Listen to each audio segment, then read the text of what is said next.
Welcome to the August 25th, 2026 meeting of the MCCSC Board of Trustees. We ask, oh, ask nothing.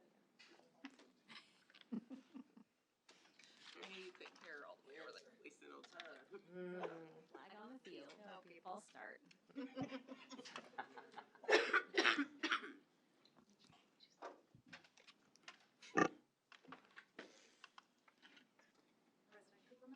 There you go. All right, we ask that you come to order. I will drink water later. Tonight we begin with the Excellence Spotlight in celebration of excellence in our school community. Ms. Harmon? Thank you. Thank you, President Cooperman, Dr. Winston, members of the board. It's my privilege to present the August Excellence Spotlight. This monthly recognition is a standing feature of each regular board meeting and serves as a dedicated moment to honor individuals whose daily contributions exemplify the mission, vision, and core values of the Monroe County Community School Corporation. First, I'd like to recognize Josh Willis, Clear Creek, who serves Clear Creek, Arlington, and Marlin, and he provides exceptional support across those three campuses, where he serves as the physical education teacher. He brings professionalism, composure, and a consistently welcoming presence to every building he supports. His ability to collaborate seamlessly with staff and students, paired with his steady and positive demeanor, strengthens each school community. Thank you, Josh. I believe he's here. Is that right? Yeah, there. Are we doing a picture or anything? I think after you After? complete Okay. the whole thing. All right. Sorry. Thank you. Next, I'd like to recognize the Tri-North Trojan Ambassadors. They are 8th grade student leaders who mentor and support 7th graders through Trojan Transition and Trojan Time. Guided by Haley Morris and Morgan Terry and built on the foundation established by Maria Cusis, the ambassadors help younger students build confidence, connections, and an understanding of the Armor Code. Their work strengthens school culture and develops future student leaders, making them deserving recipients of an excellent spotlight. We're proud to recognize both Josh Willis and the Tri-North Trojan Ambassadors as the August 2026 Excellent Spotlight honorees. Their exemplary service and commitment elevate our schools and enrich the experience of the students and families we serve. Thank you.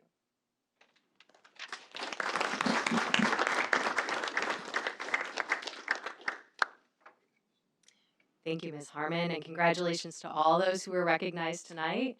And now, if we could have the recipients that are here come down to the front, we'd like to take a picture.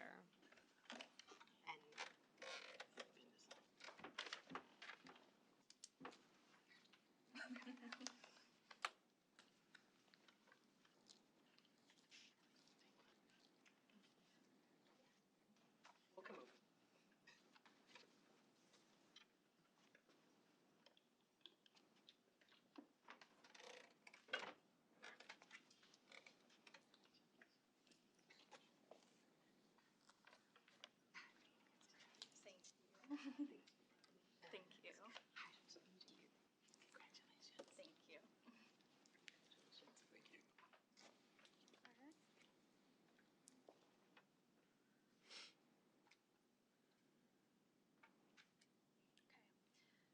And I want to get individual portraits as well.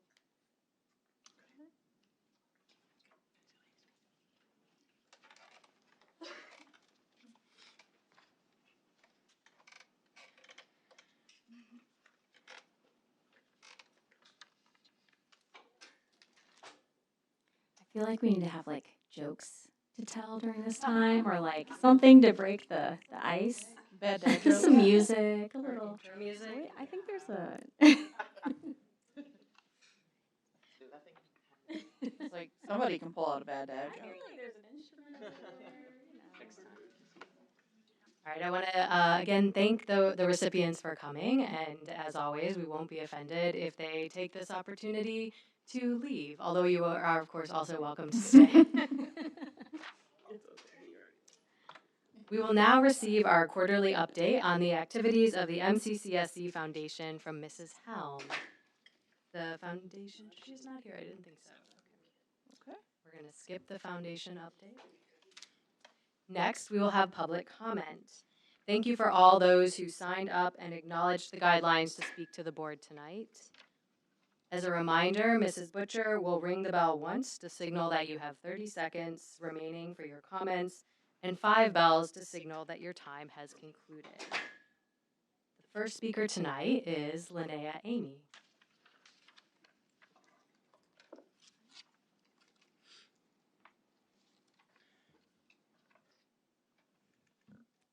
Hello, my name is Linnea Amy, and I, along with Cynthia Port and Amy Jackson, will be reading for the board a letter written by Brown University professor, former MCCSC board member, and parent Jacinda Townsend, who could not be here this evening. Once you love MCCSC, you'll always want the best for it. And so, as a former MCCSC board trustee, I write to you as you continue to consider the much-delayed redistricting that has been on the table since before my children even entered the corporation in 2011.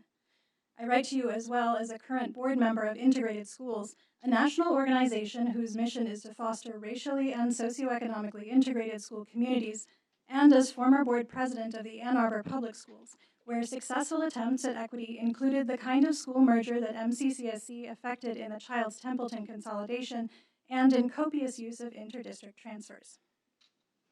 As many of you are well aware, school integration peaked in 1987 and is now horrifyingly at pre-Brown versus Board of Education levels. A common narrative used by school segregationists is that school segregation follows housing segregation. But in fact, if we look at data and research, we find the opposite. Housing segregation follows school segregation, and not the other way around. Seattle and Louisville are great examples of this. As those school districts became more integrated, so did residential housing. As white, wealthy parents sued Jefferson County Public Schools over and over again, making JCPS effectively abandon its 50-year effort to remain desegregated several years ago, the city of Louisville has become wildly resegregated. To say that Bloomington needs to solve its wealth disparity issues before MCCSC does is to ignore data such as that written about by Philip Tiegler and Michael Hilton, who write that, quote, school district boundaries and school assignment policies are key drivers of residential segregation. School boundary lines sort families by race and class, becoming a key factor in residential choices and a priority for white policymakers seeking to preserve the segregated status quo, end quote. We all know that a prospective buyer can, in 2 clicks on Zillow, determine what school district a house is zoned for. We all know how this works. Please don't let this be your excuse. It is a false one.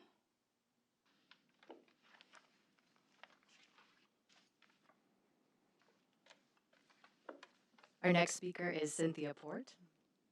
I've also heard this excuse, that some children won't be comfortable with other children, that some children might be ashamed of their shoes in a socioeconomically integrated setting. This came right out of the mouth of a former trustee. Or that some children might not invite the less wealthy children or children of color to their birthday parties, straight out of the mouth of a former superintendent. That the burden of school integration shouldn't rest on the shoulders of people who, quote, are being constantly told what to do, unquote. To which I say this, tell that to Thurgood Marshall. Tell that to Ruby Bridges. Tell that to anyone in my generation who endured. As someone who was the only black kid in her school for 2 years, I'm going to tell you that I don't remember at this point whose birthday party I went to.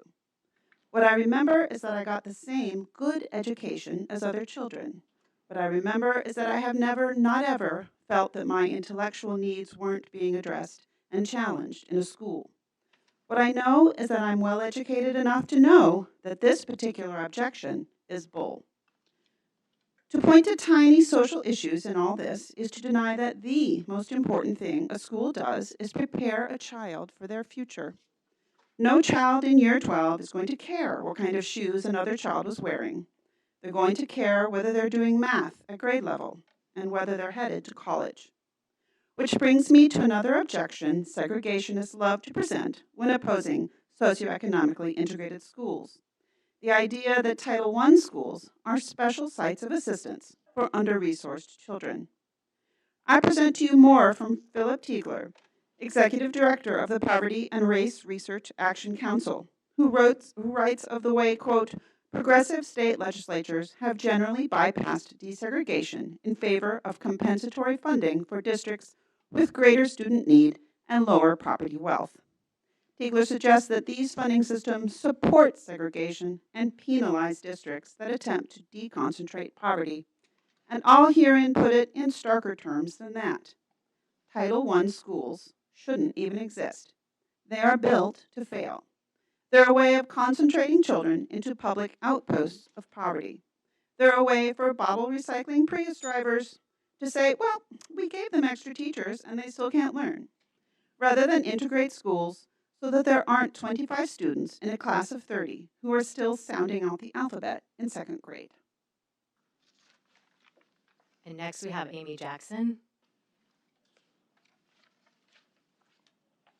Tegeler and Hilton also write of the racial and economic makeup of public schools having, quote, a profound intergenerational effect on residential segregation or integration by affecting students' academic outcomes and career prospects, their interracial attitudes, and their desire to live and work in integrated settings as adults, unquote.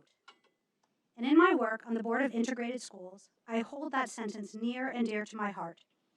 As someone who graduated high school in 1988, I am a beneficiary of peak integration. My high school, which we used to refer to as a county consolidated, was the biggest in the state. My neighbor drove a Porsche to school. We were friends with kids who lived in Section 8 housing. There were kids whose parents were engineers and kids who shoveled manure in the mornings. Everyone was at that high school, and everyone got to be in community with everyone else. There was little division. We all rubbed shoulders.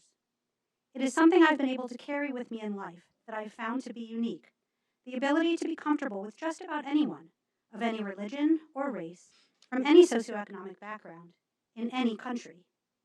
In fact, the only environments I'm not comfortable in as an adult are the ones that aren't racially and socially integrated. We lost our way on this as our country became more diverse on a macro level, but just as segregated at the level of community. And that's why the pendulum has swung into this really dark air. But friends, you only have to maintain your part of the fence. MCCSC is a beloved part of the fence for me. I know Bloomington is a place where people are trying to do the right thing, trying to be the brightest light in that Indiana torch of stars. I urge you to consider this while making decisions about redistricting. Jacinda Townsend. Thank you to everyone for their comments tonight, and I would personally add in absentia, thank you to our former colleague Jacinda Townsend for writing in. We now move on to the consent agenda. For our consideration, the consent agenda includes the following: memorandum from the executive session and minutes from the board meeting held on July 28th, 2026, financial report July 2026, appropriation balance report July 2026, register of claims August 25th, 2026, payroll register and payroll claims July 2026, request to declare as surplus and authorize disposal of out-of-date items. Do I have a motion regarding the approval of the consent agenda? So moved. Do I have a second? Second. It's been moved by Ashley and seconded by Tiana that we approve the consent agenda as presented. All those in favor of approving the consent agenda signify by saying aye. Aye. Any against, say no. Abstentions? Motion carries. Next for our consideration are the donations. We have received over $41,000 in donations. Thank you to all of our donors. Your generosity is greatly appreciated. Do I have a motion to accept the donations? So moved. Do I have a second? Second. It's been moved by April and seconded by Aaron Wyatt that we accept the donations as presented. All those in favor of approving the donations signify by saying aye. Aye. Against, say no. Any abstentions? The motion carries. Now on to new business. We'll begin with the personnel report. For our consideration is the personnel report. Do I have a motion to approve the personnel report as presented? So moved. Do I have a second? Second. It's been moved by Ashley and seconded by April that we approve the personnel report as presented. Dr. Henderson? Thank you, President Cooperman, Dr. Winston, and members of the Board of School Trustees. This evening, I would like to call your attention to the following administrative appointments, changes of status, and retirements. Thomas Henderson is joining MCCSC after serving as a strength coach for Indiana University Health. Thomas holds a master's degree in sports leadership and will serve both as a physical education teacher and an assistant athletic director at Bloomington High School South. In addition, Jacqueline K. Spear, her position is changing from assistant principal halftime at Highland Park Elementary School and halftime at Templeton Elementary School to assistant principal halftime at Templeton Elementary School and halftime at IM MCCSC online. We also have a couple of certified staff changes of status that I'd like to draw your attention to this evening, and we'll have an opportunity to introduce those folks to you following approval of the personnel report this evening. Christopher Hers continues with MCCSC after serving the corporation as the strings coordinator. Christopher holds a master's degree in violin and arts leadership from the University of Rochester, and he will serve as the assistant director of orchestras for MCCSC. And also Marianne Ritter. Marianne Ritter continues with MCCSC after serving the corporation as the strings teacher at Bachelor Middle School. Marianne holds a bachelor's degree in music education and a master's degree in secondary education from Indiana University, and she will serve as the MCCSC Director of Orchestras. And finally, this evening, I want to call your attention to one support staff retirement. Laura Massey, who has most recently served as a preventionist at Benford Elementary School, is retiring after 37 years of dedicated service to MCCSC. On behalf of MCCSC, I'd like to extend a special thank you for Laura's many years of dedicated service and wish her well in her next adventures. At this time, I request that you please approve the recommendations as presented in your board packet in the personnel report. Thank you, Dr. Henderson. Do I have any comments from the board?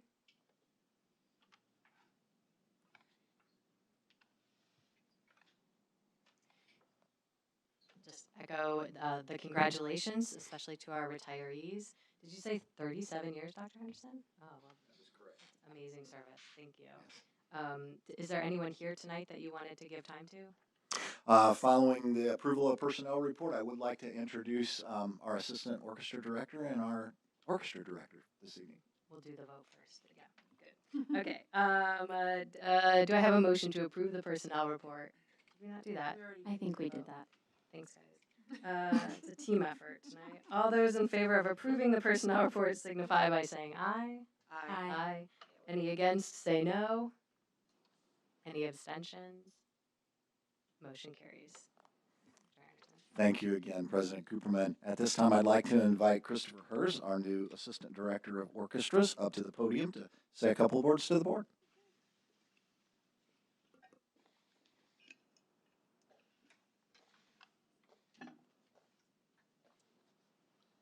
Good evening, members of the board. I'm first, thank you all so much for, of course, your dedication and support of the orchestra program. It's been an absolute honor to first teach in the beginning strings program as part of our elementary strings program starting back in 2021, and last year being hired as the assistant orchestra director and now assistant director with different responsibilities. I'm really honored and privileged to be serving our students' musical journeys, and really excited for the opportunities going forward. Thank you so much. Thank you. And finally, I'd like to invite Marianne Ritter up to the podium, our orchestra director.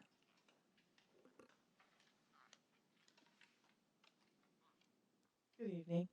I'd like to thank Dr. Winston and President Cooperman and members of the board tonight for this opportunity. The MCCSC Orchestra Program has a long history of success, and I look forward to being a part of that and also seeing what new heights we can reach in the future.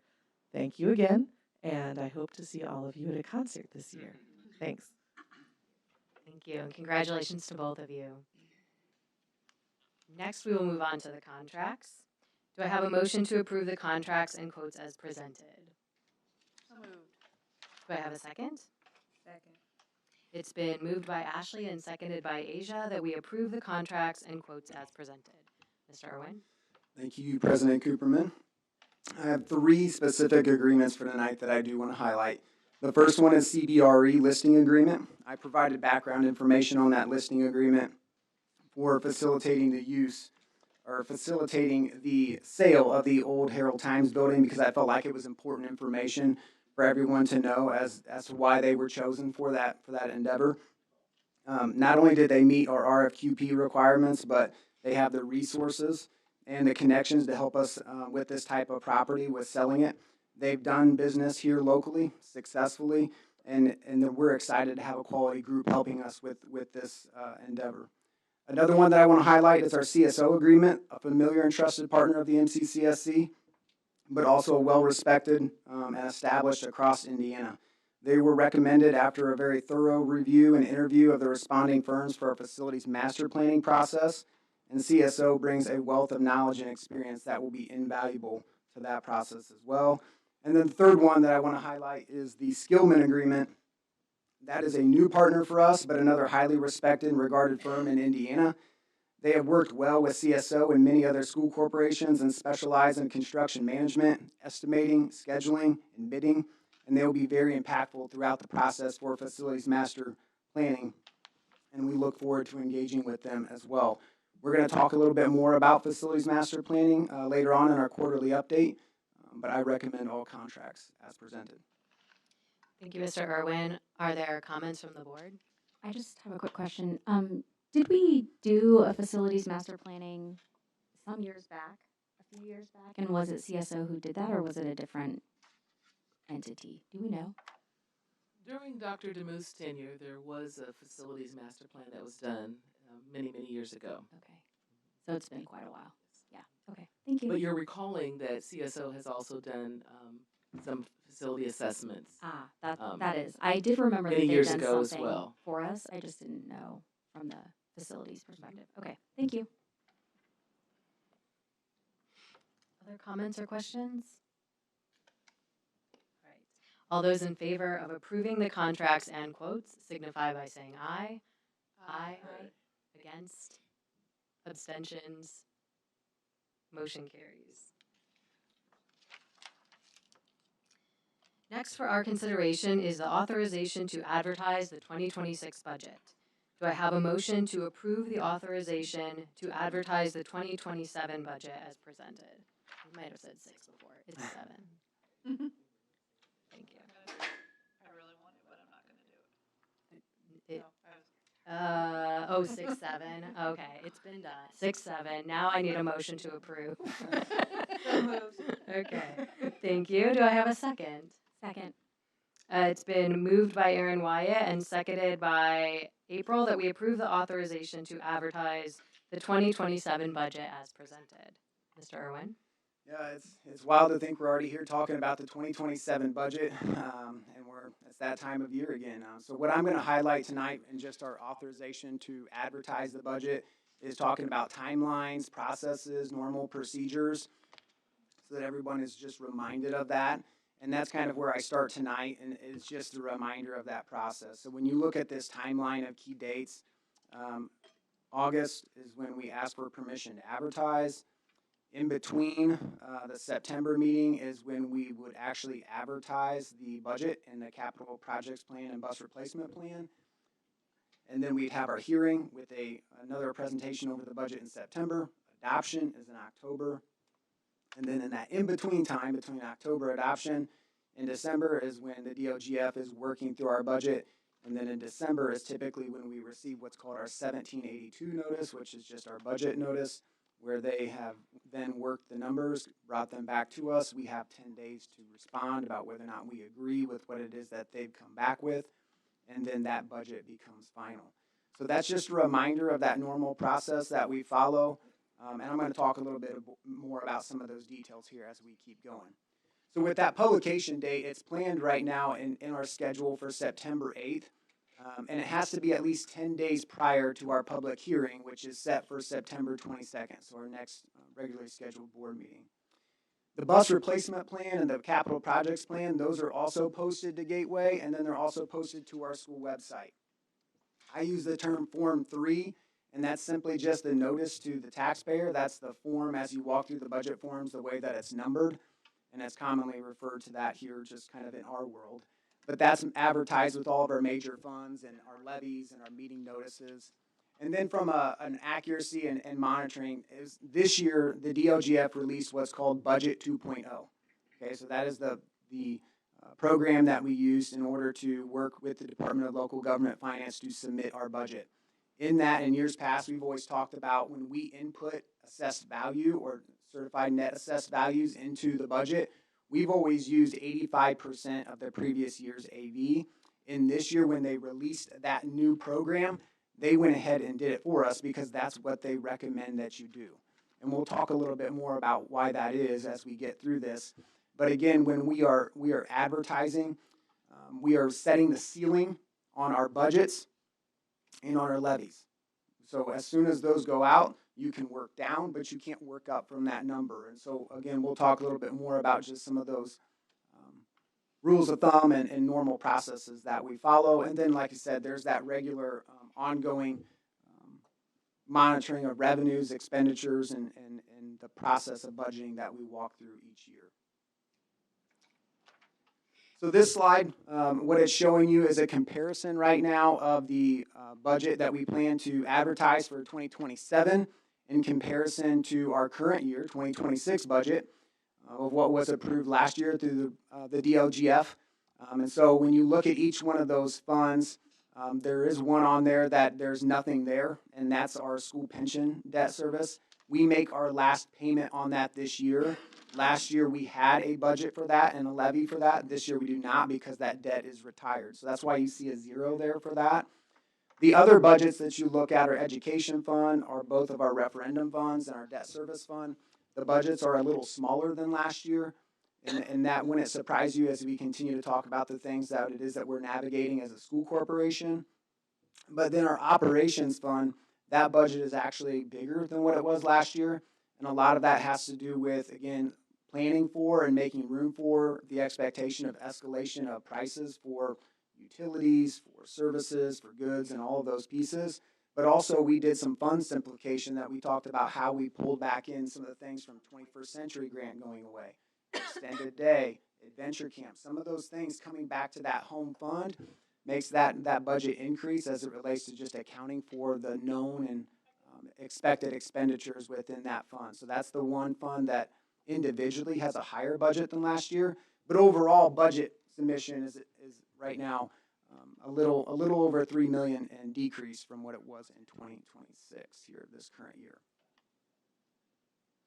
A couple of other quick highlights as it relates to this is again, the education fund is smaller when we're looking at our estimation of revenue. So how much particularly do we expect to receive in tuition support, our enrollment projections, staffing changes, all those things, those factor in to the wholesale number that you're seeing there for the education fund. Our operations fund, we're continuing to go with the state set max levy.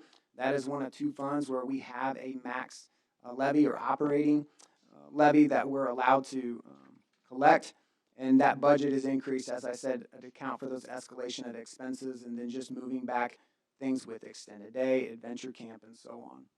With both of our referendums, we plan for the continuation of our voter-approved rates, 18.5 cents and 8.5 cents respectively between those two referendums as they continue to support the initiatives of the referendums. And in our debt service, we're advertising our max allowable cash balance. Again, that fund has a max allowable. It's kind of like the operations has a max levy. The debt service fund has a max allowable operating balance that you can have. So again, when we advertise, we're advertising high and knowing that we can work down. And so with that in debt service, we advertise high for our max operating balance in that fund. We did not sell any debt during 2026. And so that is something I wanted to make note of as well.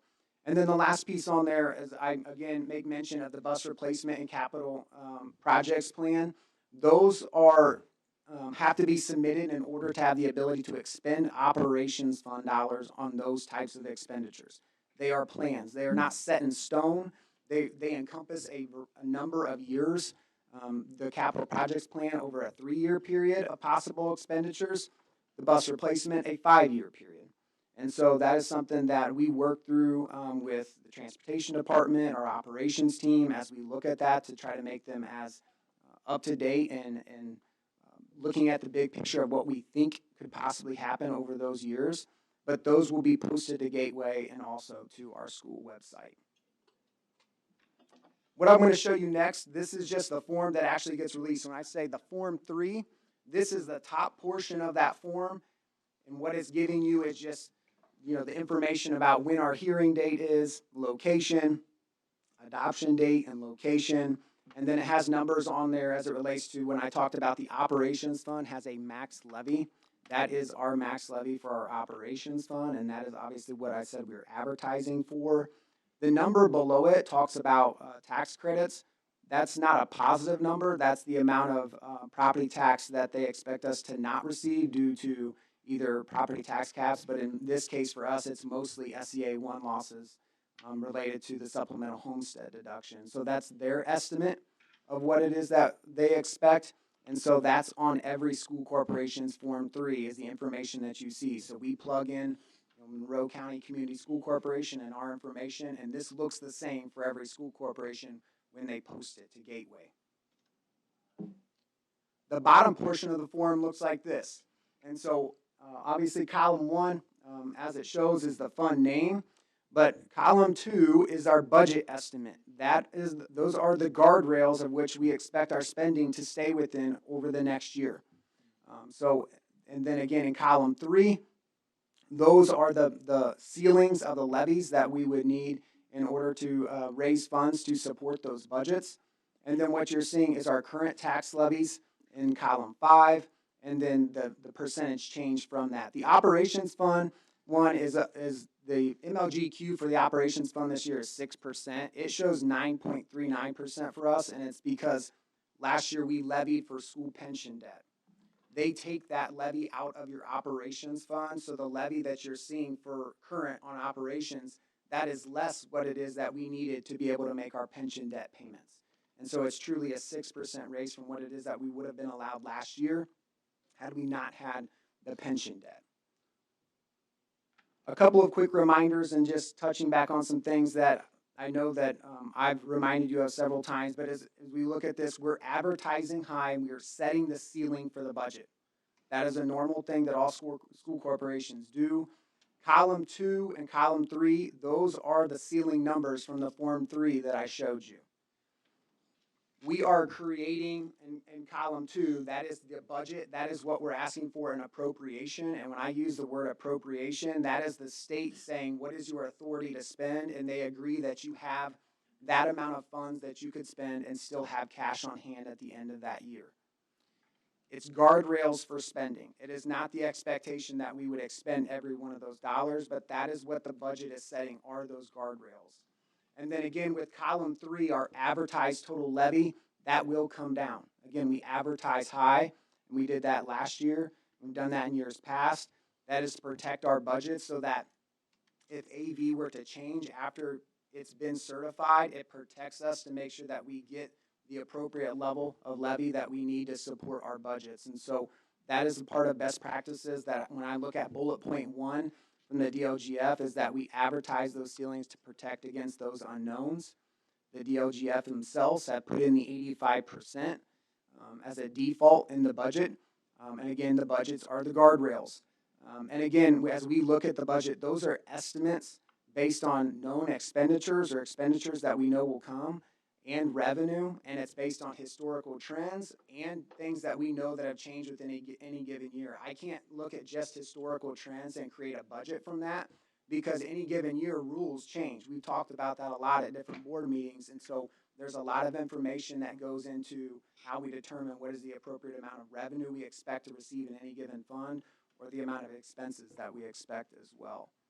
So I know I've thrown a lot of information at you, but again, I just wanted to preview and remind you guys of these things.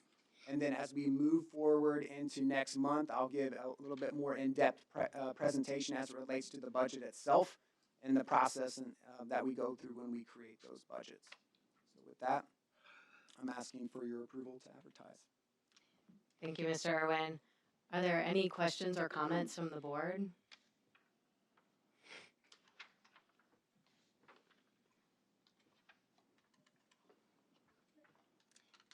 All those in favor of the motion to approve the authorization to advertise the 2027 budget as presented, signify by saying aye. Aye. Aye. Against? Abstentions? Motion carries. Next is the first reading of policies 5341, emergency health card, 5330, use of medication, and 2340, field trips and other corporation-sponsored trips. Ms. Harmon? Thank you, President Cooperman. I am presenting Policy 5341, Emergency Health Card, Policy 5330, Use of Medication, and Policy 2340, Field and Other Corporation-Sponsored Trips for their first reading. These policies have been updated to align language in accordance with our new healthcare management system, School Care. I so recommend. Thank you, Ms. Harmon. Are there questions or comments from the board?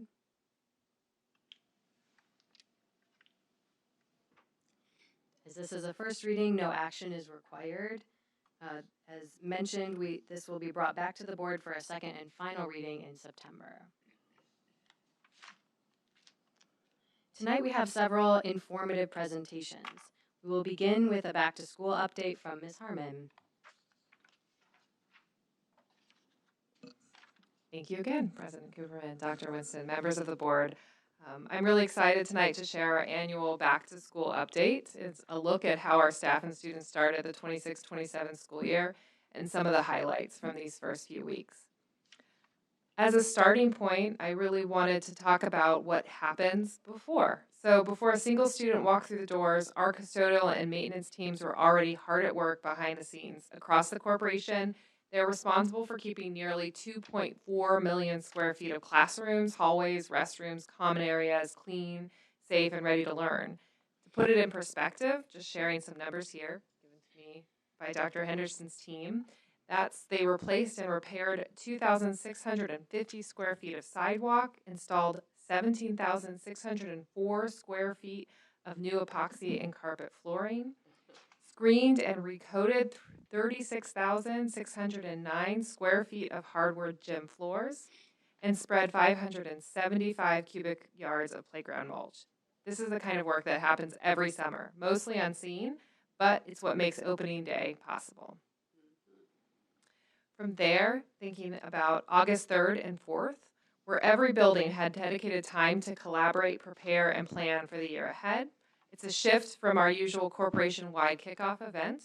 Instead, that time was used in buildings to plan as a whole school, collaborate as grade level and content teams, set up classrooms, and build excitement for the opening day.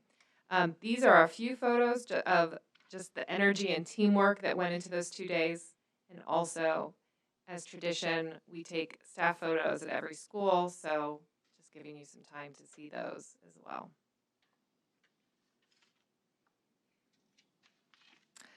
These photos capture the staff across our buildings.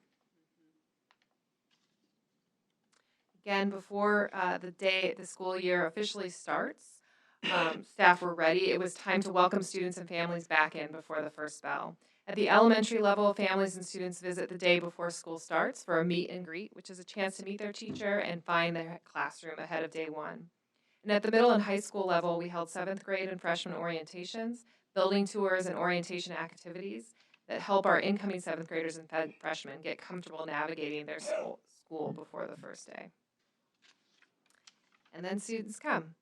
And so turning to enrollment, as of our unofficial count on August 18th, we are serving approximately 9,800 K through 12 students, 530 pre-K and preschool students. We have 668 students taking class at Hoosier Hills Career Center and 187 learners enrolled in our adult education program. We're in our second year of our MCCSC online with approximately 69 students. Again, these are still unofficial numbers and will be finalized in the coming weeks, but they give us an early picture of the year ahead. And then I just wanted to share some of those pictures of students starting school and just a peek into it. So just a couple of slides of that.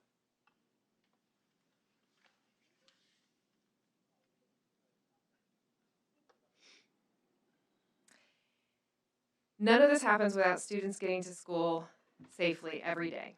And that's thanks to our transportation team.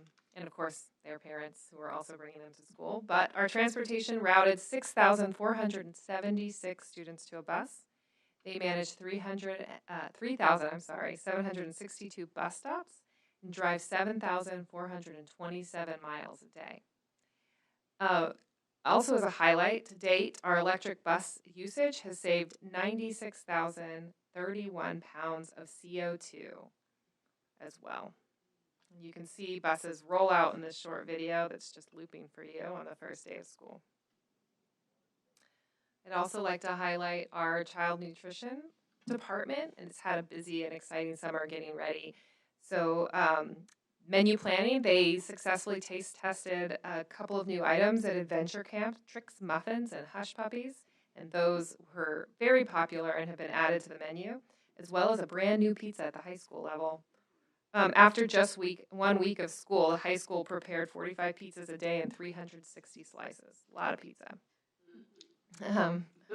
On grants and innovation, our child nutrition program was awarded a competitive farm-to-school grant, which will fund training and resources to grow our local food offerings, starting with a Harvest of the Month item in partnership with IU Health and Hoosier Hills Career Center Culinary Program.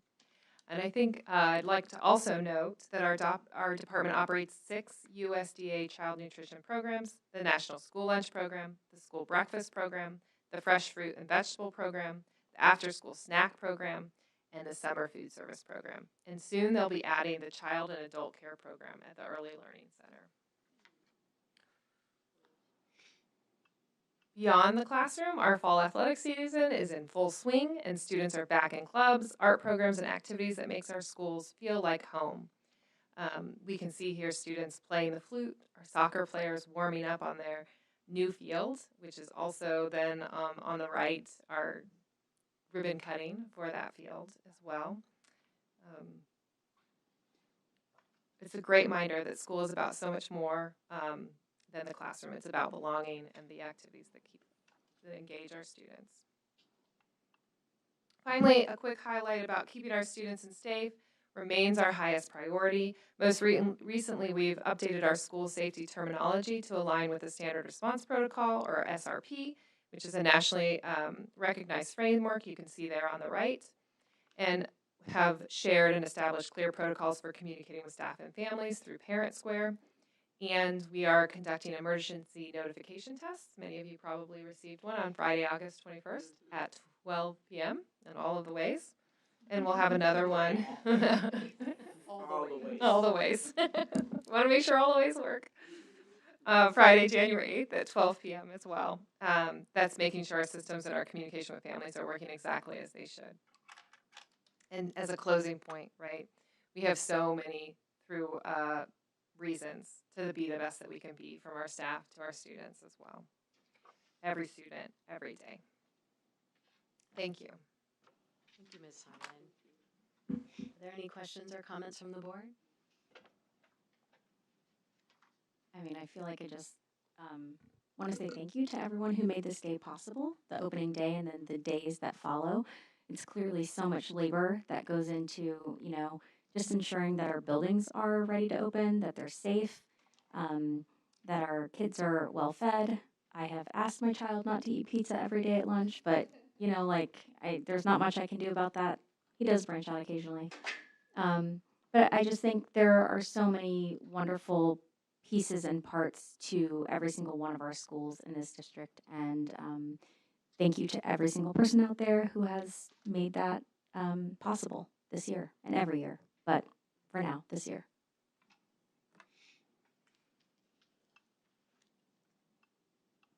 Thank you again, Ms. Harmon. I would, in addition to thanking everyone that made the first day possible, I also, I really enjoyed this report. Thank you for putting it together. We will move on to designing and building to sustain excellence. Dr. Henderson. Thank you. Good evening again, President Cooperman, Dr. Winston, and members of the Board of School Trustees. Tonight, I am honored and excited to provide you with our August 2026 quarterly update of the Designing and Building to Sustain Excellence initiative. So this evening, we will start off with a project that you've seen in this presentation before. That's the Bloomington High School North Athletic and Parking Project. The first slide here is just a reminder of the architect's rendering of the new entry into the football and track complex to be able to compare that to how that actually came to life as the project was completed. So this photograph shows you that new entryway. Part of the project also involved the relocation of what was referred to at North as the lower lot for many, many years to the field just south of the football field and track complex between that area and the actual school building itself. This move increased the number of parking spaces and reduced the distance between the parking area and the football and track complex, as well as reducing the distance from the parking area to the auditorium, natatorium, and main gym spaces. And it also improved the ability to supervise that parking area. The batting cages were replaced and relocated, and a new turf soccer field and bleachers were installed as a part of this project, as well as concessions area that was added to the building next to soccer and baseball fields to better serve fans in that space as well. Additionally, a new athletic building was added to the football and track complex that contained an updated and larger concessions area, shown here on the screen, along with new men's, women's, and family restrooms. You can see that is a drastic improvement over the restroom facility that used to be out there at the football complex. And a team room for visiting teams as well as some of our home teams during the season on non-contest events when they're out there practicing. And we were also able to repaint the auxiliary gym, which was a dull yellow and is now a very nice bright white that matches the main gym. This project is 99% complete with just some minor punch list items and a few landscaping finishing touches left to wrap that project up. I want to move on to the Bloomington High School South Auditorium and Main Gym project. That auditorium project started with the removal of old seats and carpeting in preparation for new floor paint under the seating area. So you can see that new epoxy floor paint there. Next up was the installation of the framework and new carpeting. And then finally, the installation of new seating, which really brought this space to life and turned out to be just an absolutely beautiful space. If you haven't had an opportunity to see that, if you're over at South and have a chance to pop in there and look at the auditorium, I think you'll be really impressed with how that turned out. It's a beautiful project. In addition to that, the main gym floor at South was also completely refinished. This particular project was not included in the statistics that Mrs. Harmon shared a while ago about the square footage of gym floors that were screened and resealed. This is a totally separate project that involved the entire floor being sanded down to remove the old finish, including all of the old painted lines and graphics. So you can see what that floor looks like before they stain, paint, and install new graphics, and then put the final finish on. So the new Bloomington High School South main gym floor appears here with updated graphics, updated paint, and really, really turned out beautifully as well. That project is also 100% complete. Next up, the transportation canopy and detention pond project that is being pursued right now in the southwest corner of the bus lot. That area is receiving a new solar canopy that will provide charging infrastructure for 16 electric buses.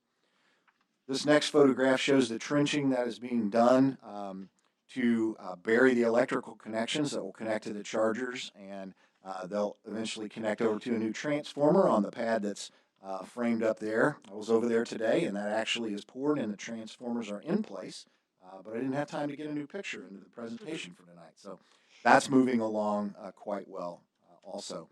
These additional chargers will all be connected to our intelligent charging grid that power our electric buses.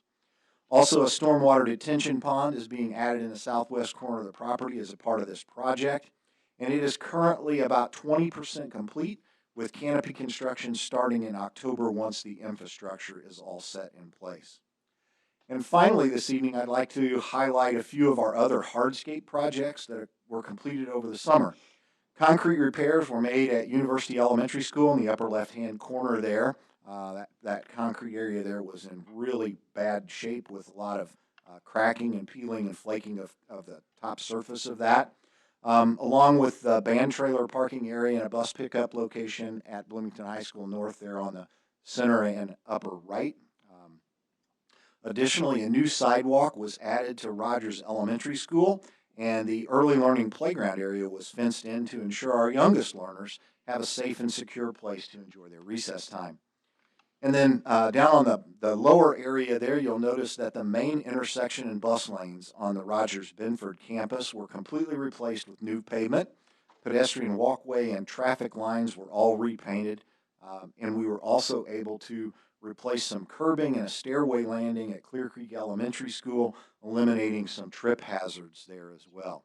So these hardscape projects that occurred during the summer at these various campuses are all 100% complete.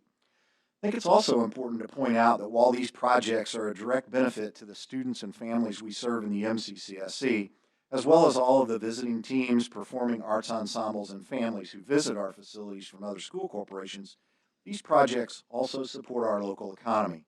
Out of the 22 contractors that were involved in the projects that I just highlighted, 20 or 91% of those are based in Indiana. 16 or 72% are based right here in Bloomington. And only 2 or 9% of all the contractors are from out of state. And that is due to the specialized products, services, and expertise required for certain aspects of these projects that don't exist within the state. So not only is this benefiting our students, it's also benefiting the local economy, both locally and in the state of Indiana. So we're really proud of that as a part of this as well.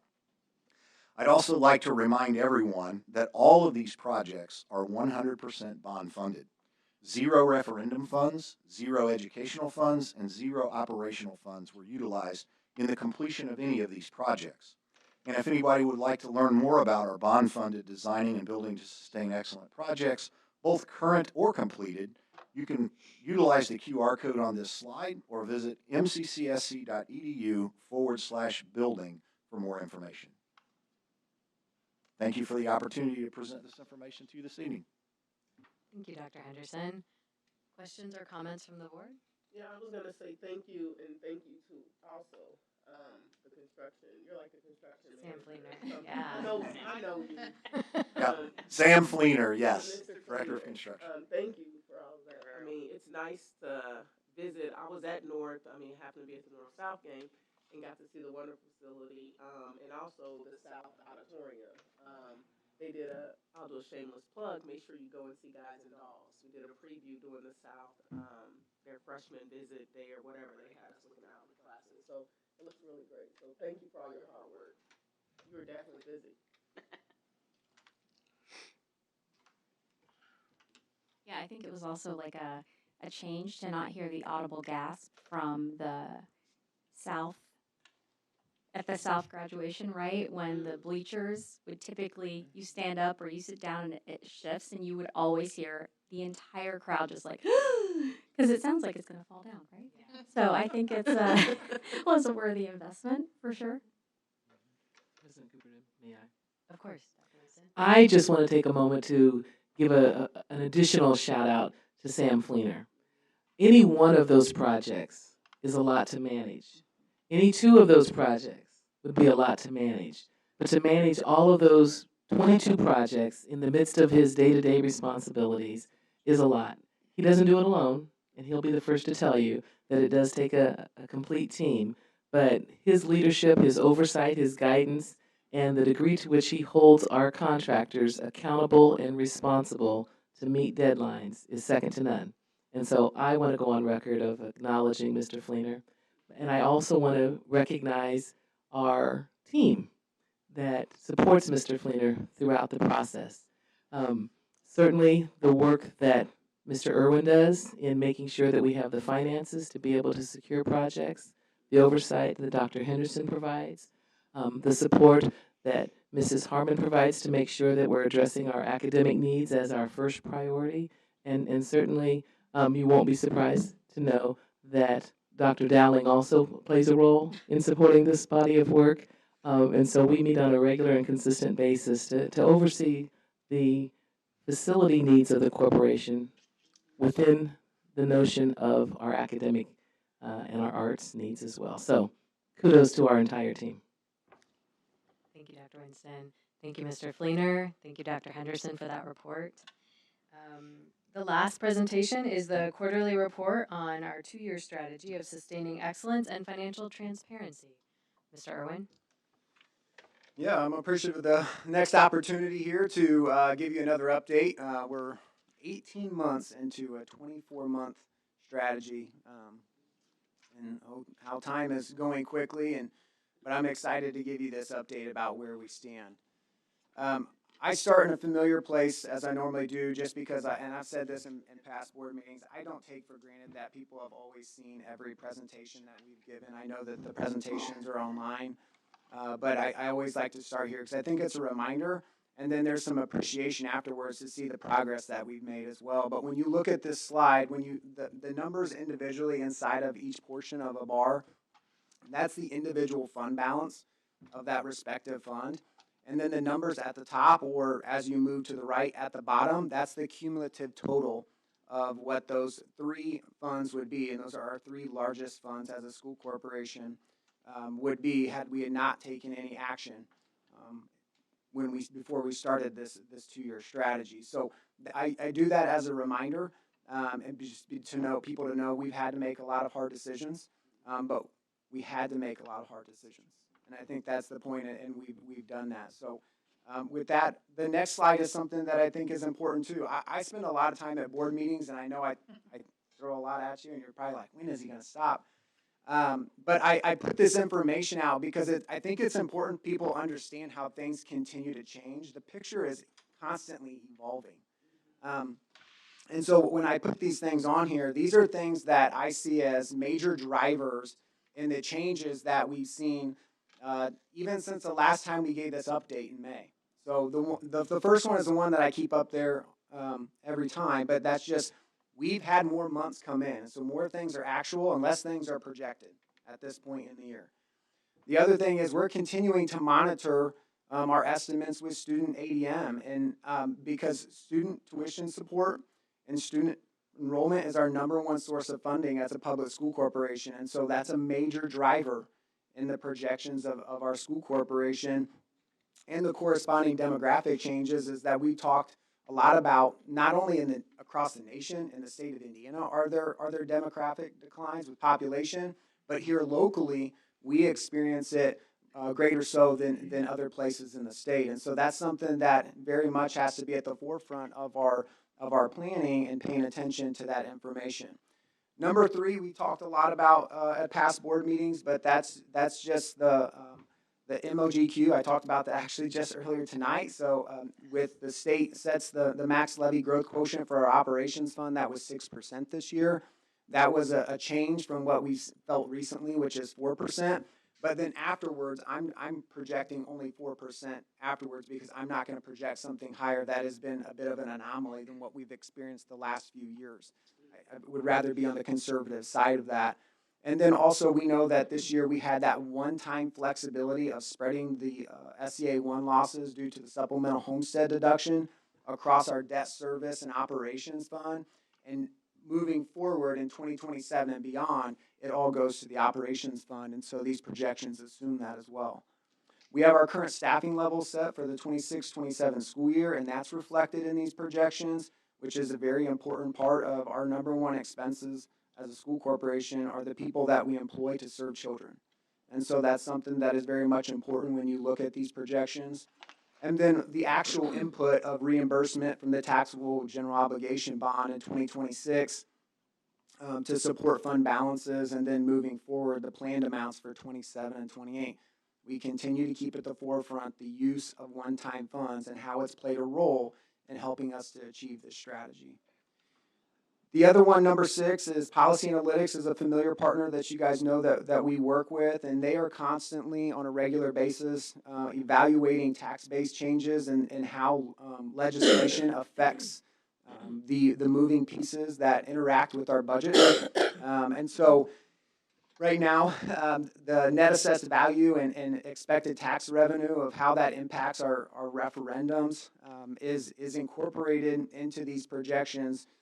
Certified net assessed value this year, right now, that has been certified now is relatively flat from where originally we were thinking it might be closer to a 4.4% decline. It's relatively flat for this year, but their current estimations are that we'll see it continue to go down as the impacts of SEA 1. Remember, those deductions continue to increase over time, which further counteracts whether or not there's any gross assessed value uptick.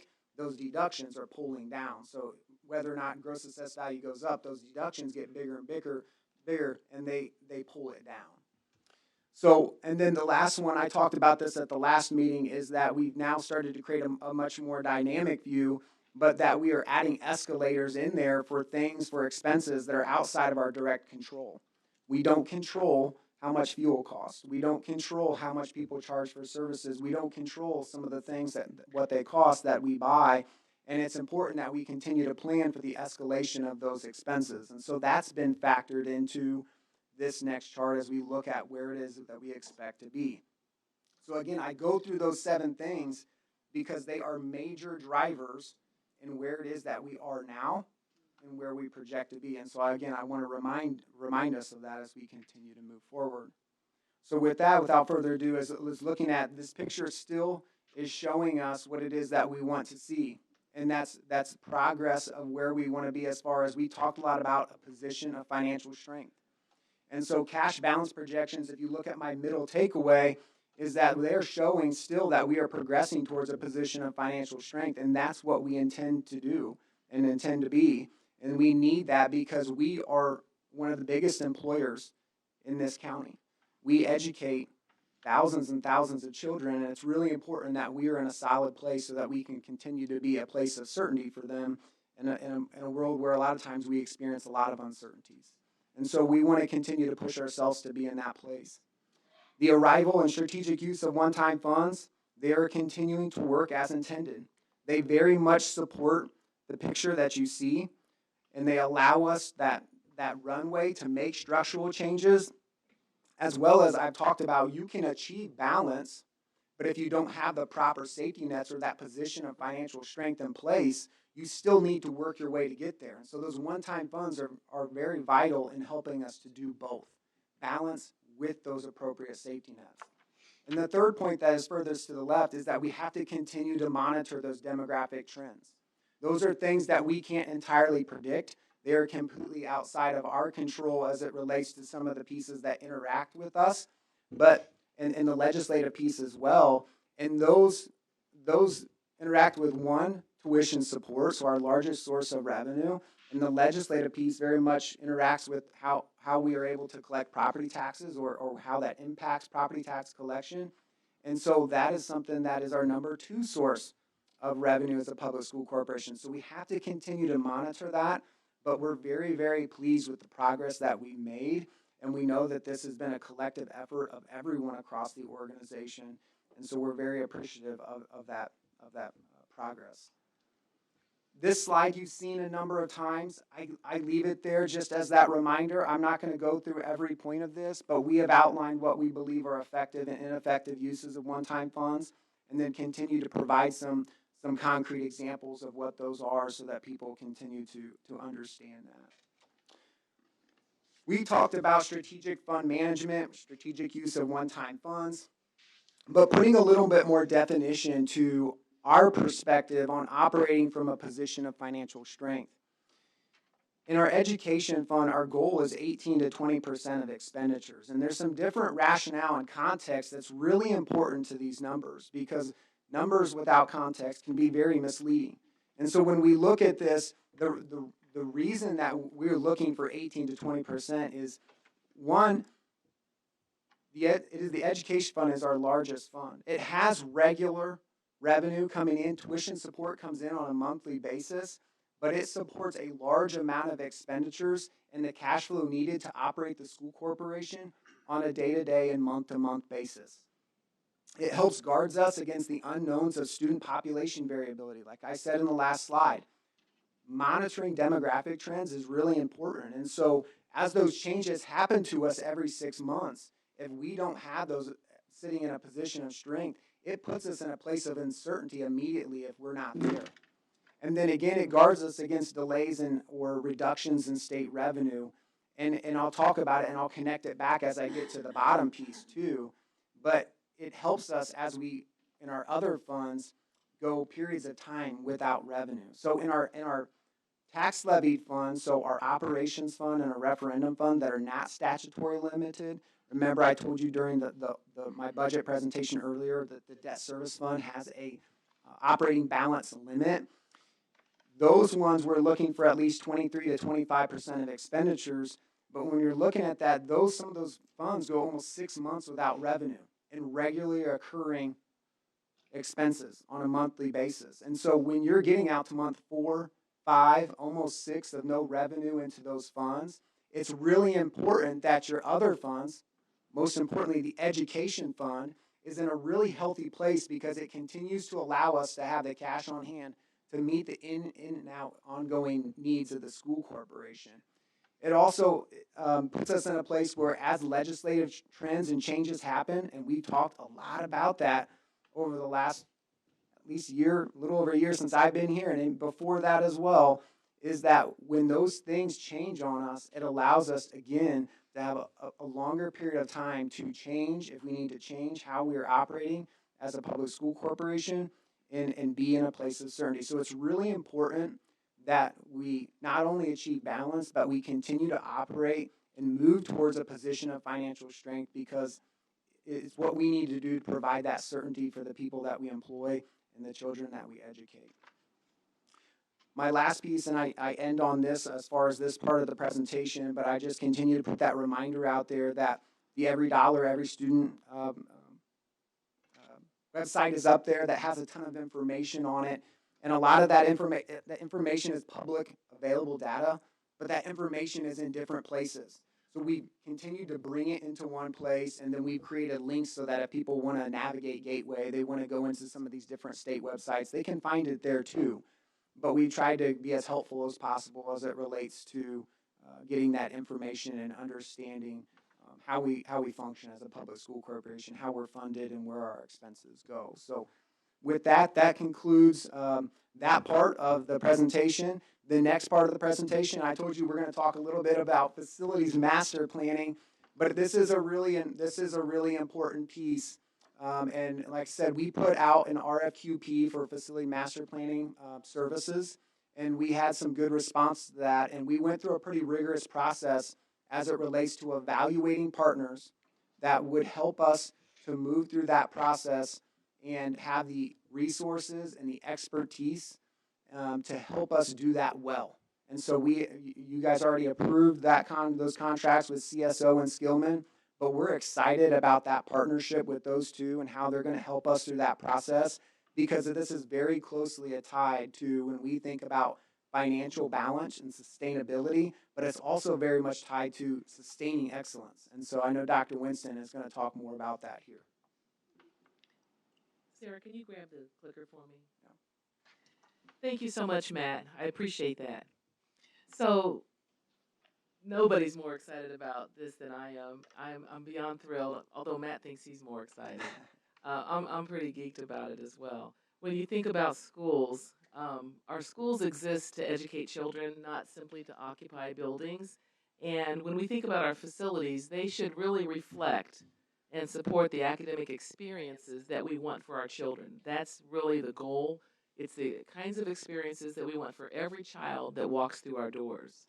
As we begin to embark on the creation of a 10-year facilities master plan, our why for having a facilities master plan is so that we have a collaboratively developed roadmap that's developed based upon the wishes and the desires and the needs and the priorities of our community.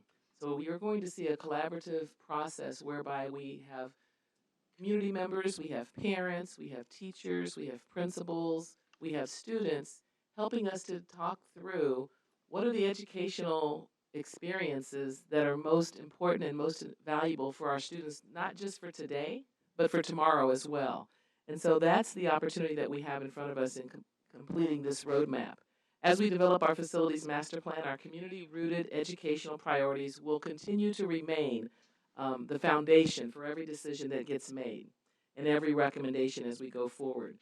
I like this particular graphic because it really represents our community and the community as the foundation and as the forefront of making sure that the voices from all aspects of our community and every corner of our community are heard and listened to and incorporated into the kinds of educational experiences that we want for our children.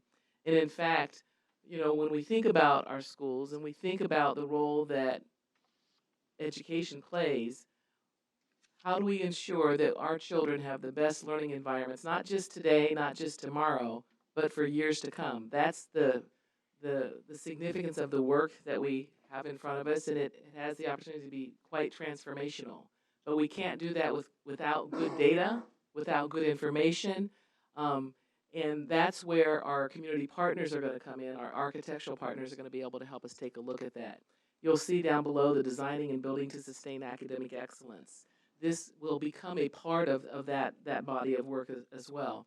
In many ways, when I think about this work and I think about the role that the community plays, this work has already begun in some ways when we established our Strong Schools, Strong Community Advisory Council back in the spring.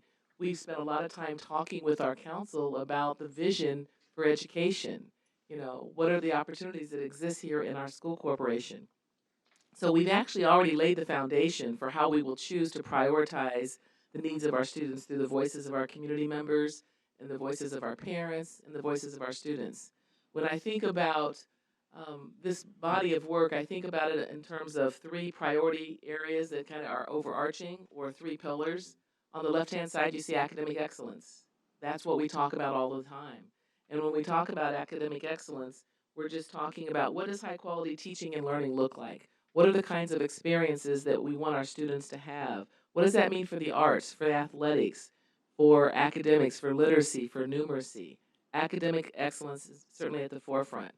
But then we talk about our objective data and information. How will we make informed decisions guided by data? That center column is really highlighting the kinds of information and the kinds of data that we're going to be looking at. Comprehensive building assessments, that's the first phase of developing a facilities master plan. Looking at our capacity. How many students can we comfortably and safely educate in a building? What should the utilization look like? Looking at that kind of data. What kind of financial sustainability needs to be at the forefront of some of our decisions? And what about the demographic trends that exist in Bloomington and Monroe County? We all know that the population has been declining for the last several years here in Bloomington and Monroe County. We also know that the birth rates are low, and we are seeing that evidenced by declining numbers of kindergartners. We've been monitoring our kindergarten enrollment for the last several years, and when you compare and contrast that to the number of high school graduates, we see how the lower birth rate in our community, and it's happening across the country, is impacting us. And so that kind of data must be considered at the forefront as we're thinking about what do we need our schools to be able to do for our students a year from now, 5 years from now, and 10 years from now. And the way to get there is through community engagement. And so the third pillar really focuses on the role in which our community will play in assisting us in establishing those priorities. I'm very excited about the work that's happening in our curriculum office that's being led by Mrs. Harmon. That's going to be at the forefront, and we're going to be having conversations with our community around what do they want to see, how do we make sure that that happens, and we're going to find a variety of ways to engage folks. So it's a very exciting opportunity. And so on the next slide, really just talking about why do we need a facilities master plan? Well, as we establish our goals and priorities academically, we want to make sure that we have the facilities to support those priorities. And so the overarching question that we will consistently come back to time and time again, what learning environments best support student success today and into the future? We have a long tradition of excellence in our school corporation. We have excellence in the academics, we have excellence in the arts, and we have excellence in athletics. We want to make sure that we continue to be strong in each of those areas. And so we will consistently, in each of those areas, come back and talk about, is this learning environment conducive to the kinds of excellence that we want to provide for our students going forward? Developing the long-term roadmap, I mentioned that it's a 10-year facilities master plan. Not every school corporation does this, and not everybody does it well. We are very well positioned to do it exceedingly well with the kind of partnership that we have with Skillman and CSO. We think that they are the right partners for us and for right now.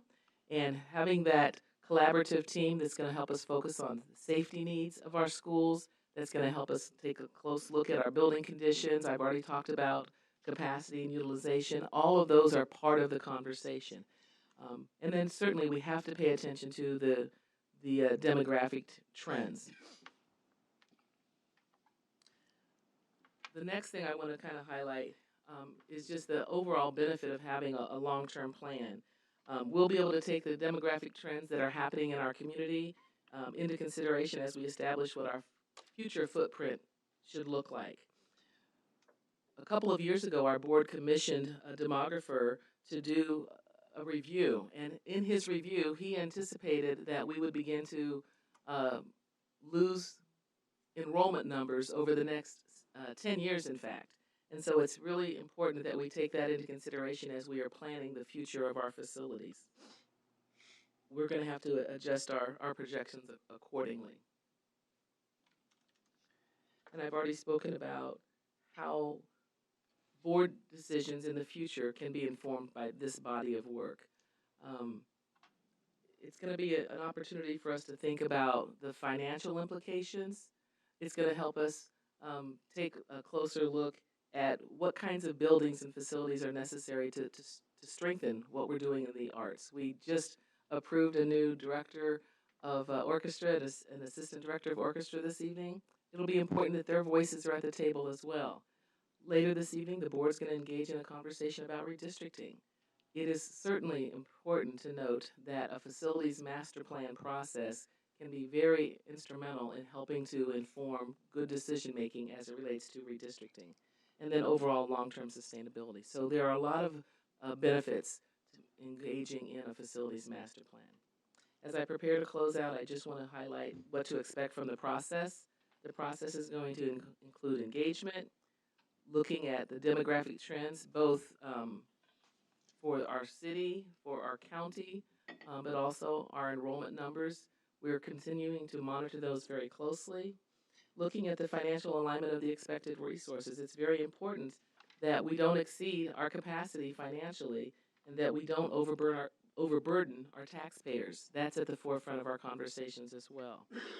It's more than just improving our facilities, but it's certainly strengthening what our facilities look like and making sure that our students are prepared for the future that we can't even anticipate today.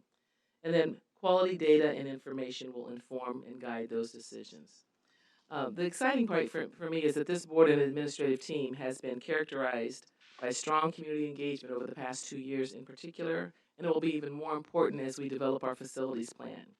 It will be imperative that members from throughout our diverse community have an opportunity to help us establish our academic direction so that we can have state-of-the-art facilities aligned specifically to our academic needs and the goals that we have for our children. We will work with our lead architectural consultants to engage our community in a variety of ways throughout the process. I think it's important to remind everyone that a facilities master plan is simply not about buildings. It is about creating learning environments that allow every student to thrive, today's students and the students of tomorrow. By grounding our work in academic excellence, objective data, and meaningful community partnership, we will develop a roadmap that reflects both our educational mission and the values that are important to our community. I am excited about what we will do together as we create the next facilities master plan for MCCSC. Thank you. Thank you, Dr. Winston. Back to Our next update will be in November. Thank you. And thank you, Mr. Irwin, for your report. Are there any questions or comments from the board? Well, I was gonna say thanks, Matt. I really appreciate those 7 things that you posted up. I can't remember. I mean, I haven't moved on to the master plan, so I really forget how, to be honest. But I really appreciate that and that reminder each time. So thank you. And I'm excited about your master plan. Very good. Have you already started reaching out to community members to be a part of the? Not yet. Okay. Tonight is our first public discussion of it. In the next several weeks, I would anticipate we'll begin that process. How do we think we'll determine who serves on that task force or committee? I'm very open to hearing suggestions and thoughts on that. We have not even begun to strategize as to what that will look like, but we would want to have representation from all of our buildings throughout the corporation, and we definitely want to have some parents and community members at the table. So when we sit down with our architectural partners, we'll start thinking through. They've got a lot of experience in doing this, so they may have some great ideas that we need to consider. But at this moment in time, we haven't begun that process, but certainly we are open to hearing suggestions. Do we have a list of people that weren't able to participate in the Strong schools? yes, the strong schools that might be We a do. good list? Yeah, we absolutely could begin with that group, as well as our ambassador program. So I think we have lots of possibilities.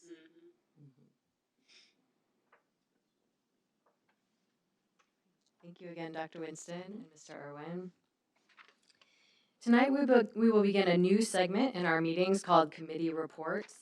At each January reorganizational meeting, board members elect to serve on corporation committees. Tonight and almost each month following, those serving on committees will provide the public with an update on their respective committees' work. The first committee update is from the Insurance Committee. Our Vice President, Ross Grimes, sits on the Insurance Committee. Unfortunately, he was unable to be at our meeting tonight due to a prior commitment. And so I have some talking points from the Insurance Committee. And then I think I have some help answering questions if you do have questions about insurance. The highlights are we are focusing on programs that make sure members get high quality care at the lowest costs and many times at lower or no member out of pocket costs. Next, we are looking at specific needs of our members, our claims categories, and how benefits are being used so that we can help members utilize their health insurance benefits and drive better outcomes. Sometimes that looks like the clinic or us engaging members directly to make sure they are aware of specific health insurance benefit programs we have that align with their current needs and circumstances. And finally, we believe these types of efforts will improve the member experience and outcomes, lower their out-of-pocket expenses, and reduce future liabilities of the plan, thus improving the chance for lower health insurance premium increases in the future. Any questions or comments from the board about insurance?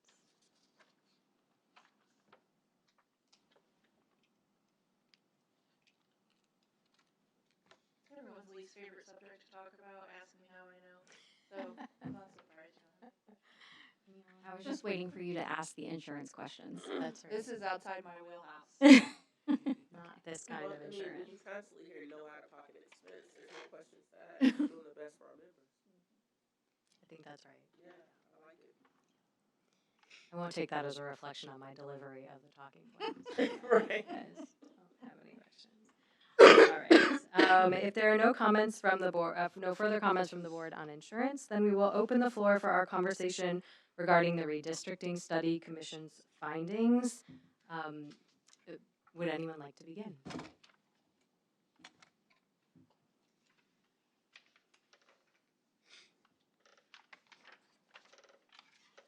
April, would you like to begin?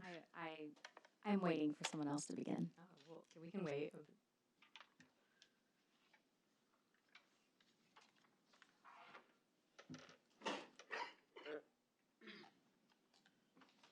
Or if Or- we need to grease the wheels, Maybe we just start, yeah. I can in begin. order. If Thank that's, you. I just feel like I am always the beginner. It's a gift. Oh, okay. Is that what it is? So, I'm glad that we're here finally to have this conversation. I know it was somewhat delayed, but I think it's obviously there's a lot here to take in, right? So we have some of the data and findings from the demographic report that we got prior to the redistricting study and prior to the merger conversations. And then the sort of deep body of work that the Redistricting Study Commission has provided for us as well. And I think I want to start by saying that there weren't really any surprises for me, in the sense that I don't think that I was surprised by any of the things that came back, in part because, I think many of us had actually done that research, a lot of that research prior. I think it was interesting to think about, well, one, I think we had an expert in our GIS mapping individual who came on board sort of midway through that process, who was able to help us really think through how do we create maps, because that was one of the things that we'd put a call out for and no one had responded prior, right? And so I think that led to us finding this individual who was able to assist us in thinking through how do we map, what do those maps look like, how could we potentially begin to think about, overlaying some of our student data onto like census block data and things like that. So I think that was very helpful, and came out of this process. I do think that many of the assumptions that I moved into this process with were either confirmed or sort of held steady with the work that came out of this. And I'll say more about those in a moment. But the one thing that struck me as I was sort of like re-looking at our data was that our disparity in free and reduced lunch data has actually shrunk considerably, even in the past. Well, I guess I've been on the board now for 6 years or something, or 5 years. So even in that time, when I was running, I remember that the numbers I had to work with were something like 93% free and reduced lunch at Fairview and something like 7% at Childs. The disparity was massive. And with some of the moves that have happened, like moving Alps into Fairview, which was, again, sort of enormously controversial at that time, we've seen those numbers change so that Fairview at this point is only around 53% free and reduced lunch. Now, again, I don't want to use free and reduced lunch as a singular marker of socioeconomic status, because we do know that the parameters for free and reduced lunch are fairly narrow. But looking at these numbers again today, I was kind of struck by the fact that at the highest, we have 61%, and at the lowest, we have 14%. So the gap has shrunk considerably. And I have a lot of theories as to why that might be the case. But it did kind of make me scratch my head a little bit and say, like, we've like, the disparity is already starting to shrink. And what to make of that, what that means for this process, what it means for the number of students that might then have to be redistricted if that were the case. I think it changes things to some extent from a numbers perspective. So I don't know, I'm just going to stop there for now.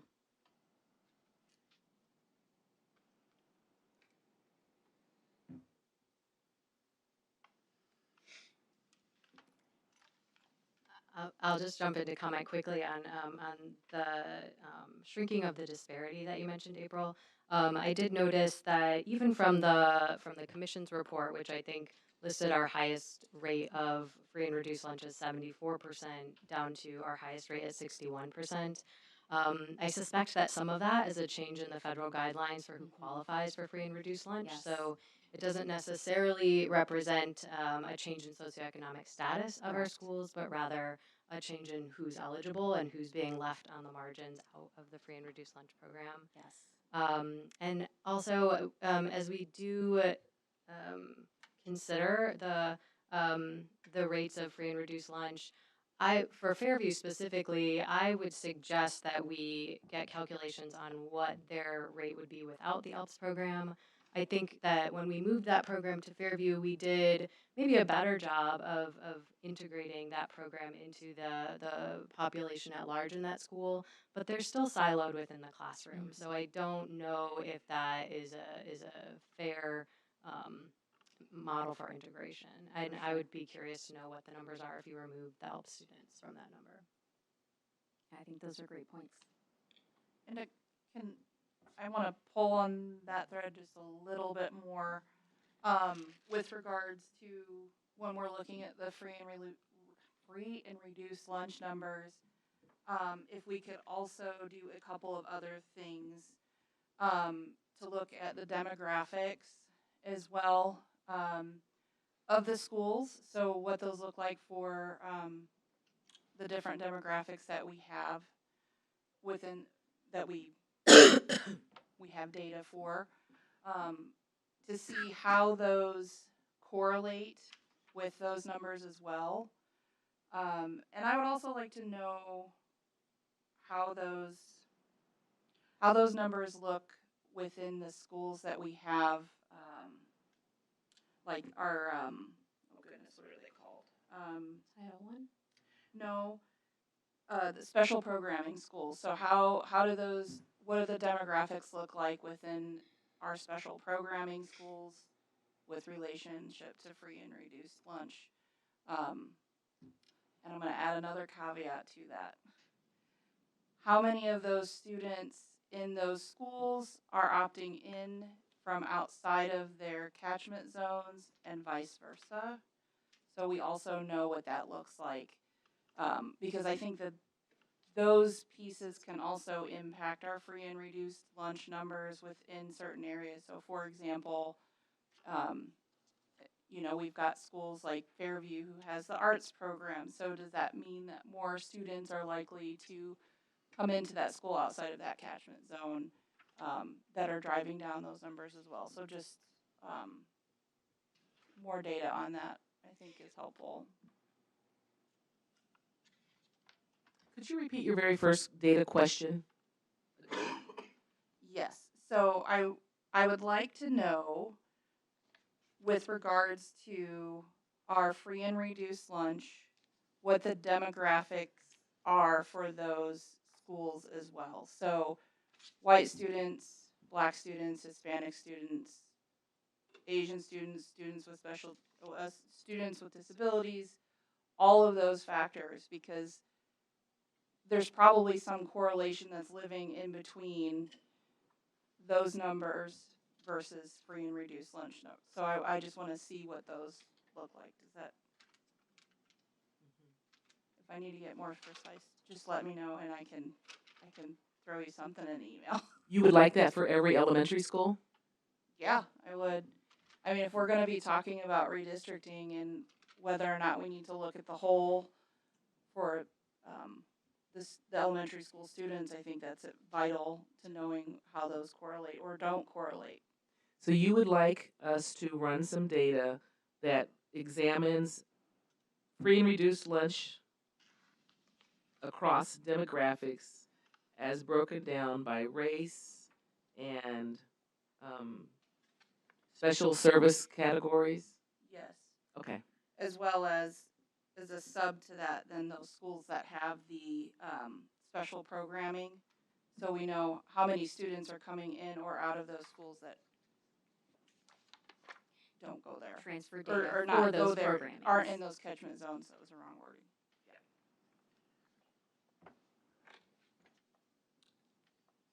Thank you for clarifying. I don't know if I did, but Well, I'll take a stab at it and then I'll recirculate that. it was a big one. Sorry.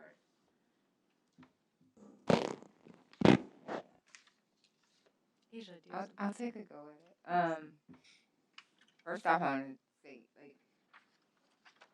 how amazing the work that was done by the commission was. You all came up with a whole app. It was amazing, and the input and the time that was taken to care. It definitely shows in the report. Some of my thoughts on redistricting.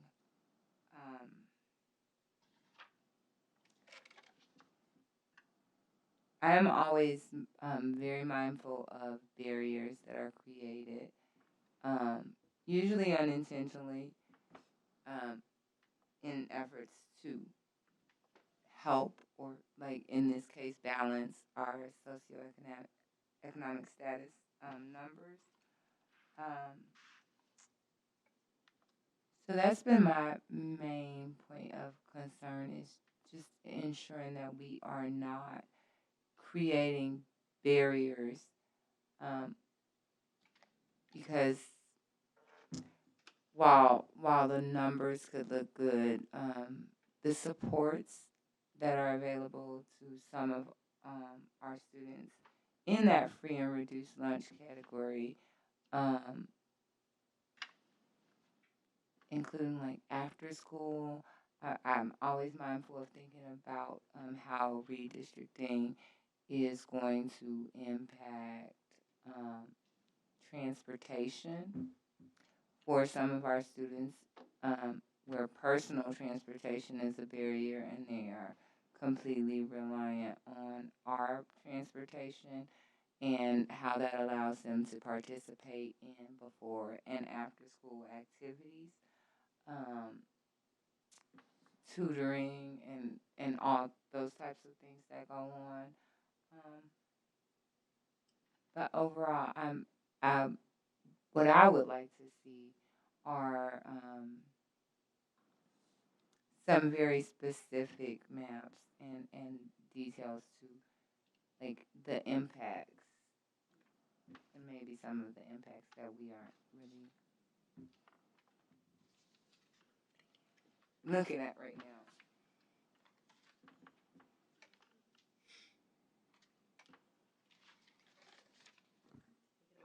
I don't know that I have anything new to add to the discussion except to kind of highlight just the unknown. And I echo what Board Member Jester is saying about being mindful and unintended consequences. As I was preparing for tonight's meeting, just thinking about how if we moved people further away from, because neighborhood schools can be good for some people and not so good for other people, but then the reality is if you're moved farther away from a school where you are living, what does that mean for transportation, after school supports, tutoring, all the things that you mentioned?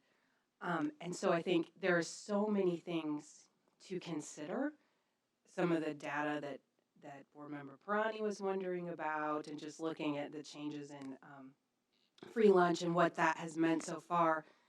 But I think that just goes to show the enormity of this. I mean, no matter what, I think we all can agree that the concept of integrated schools is something that is worthy of our time and attention. But also thinking about what Dr. Winston was saying about our 10-year forecast in terms of possible declining birth rates and people leaving the community. So I think no matter what the reason, we're going to have to look at redistricting. But I think as a board, some of the key findings, we have yet to define clear parameters and what our non-negotiables are. And so I think that's going to be our biggest challenge. But I know that it's taking us time because we need to gather this information, and I just would hope that people understand that it is going to take patience. I know that it seems like we've been talking about this for a long time, but we don't want to make any decisions that could really negate the whole effort of us trying to make this more balanced and causing more harm to certain people. And of course, there's always going to be some things that are unavoidable, but I think we just need to keep having this conversation.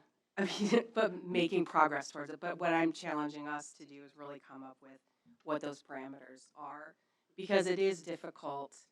We have all these different maps that could be used, but until we decide exactly what it is we're trying to accomplish, that's the thing that I think that we really need to drill down.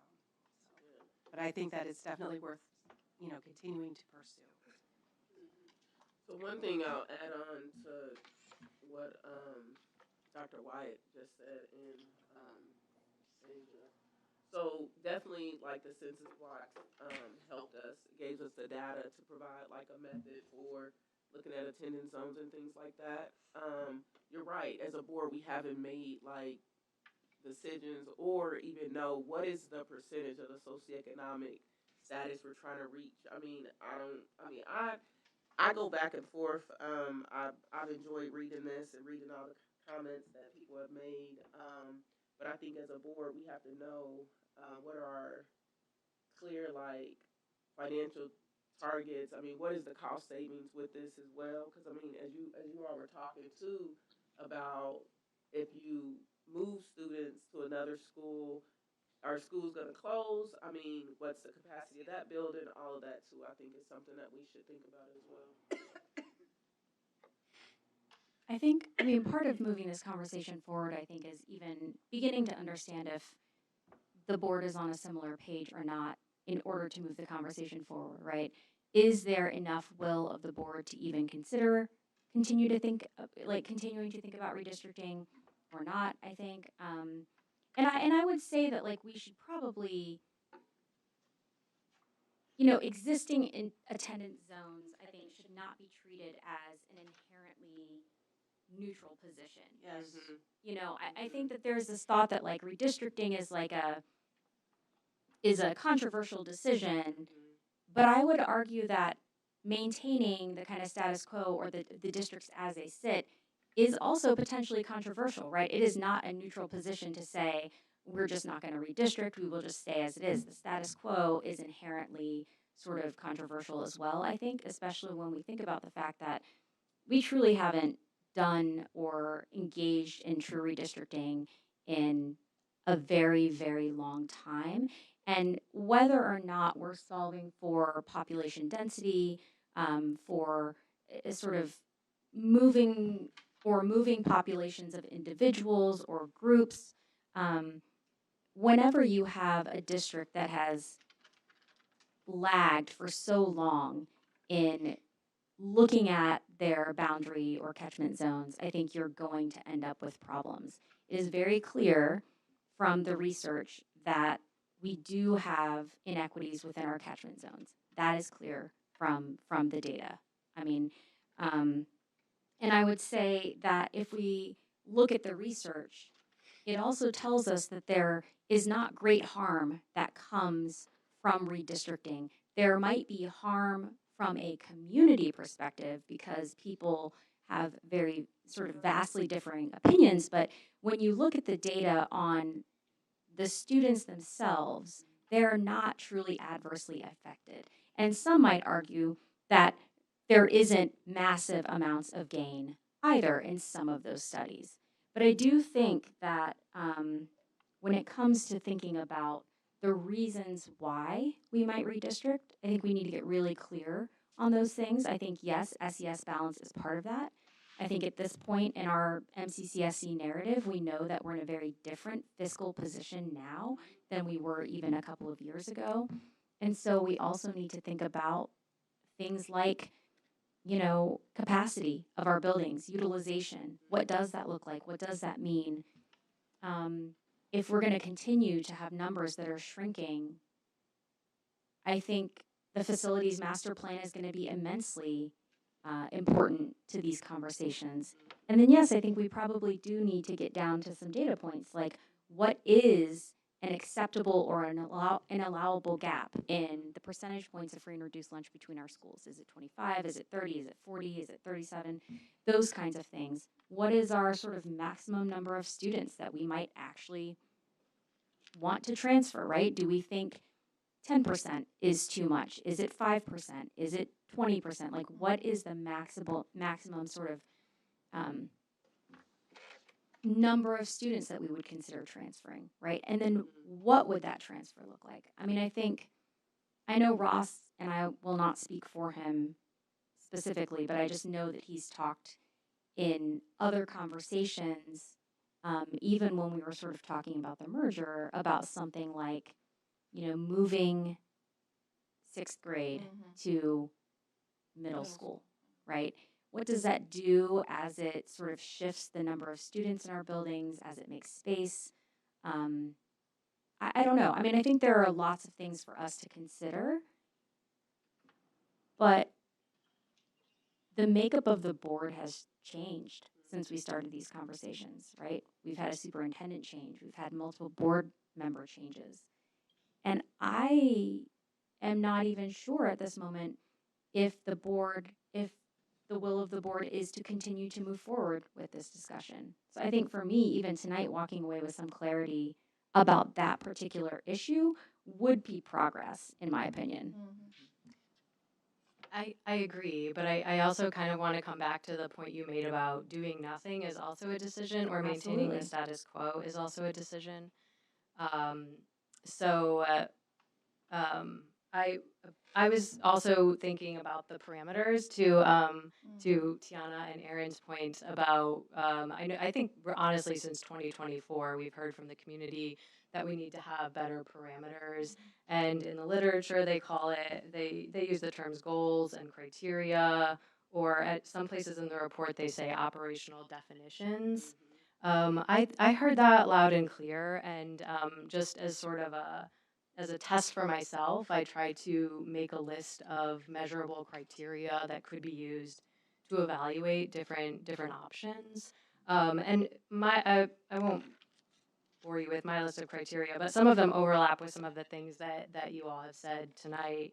Things like transportation time, cost savings, utilization.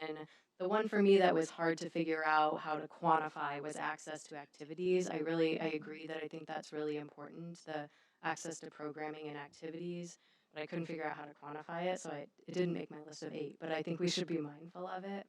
Um, I also tried to plug in some sort of metrics for how would you define, if we say utilization is one of the criteria by which we would evaluate whether a model was successful or not.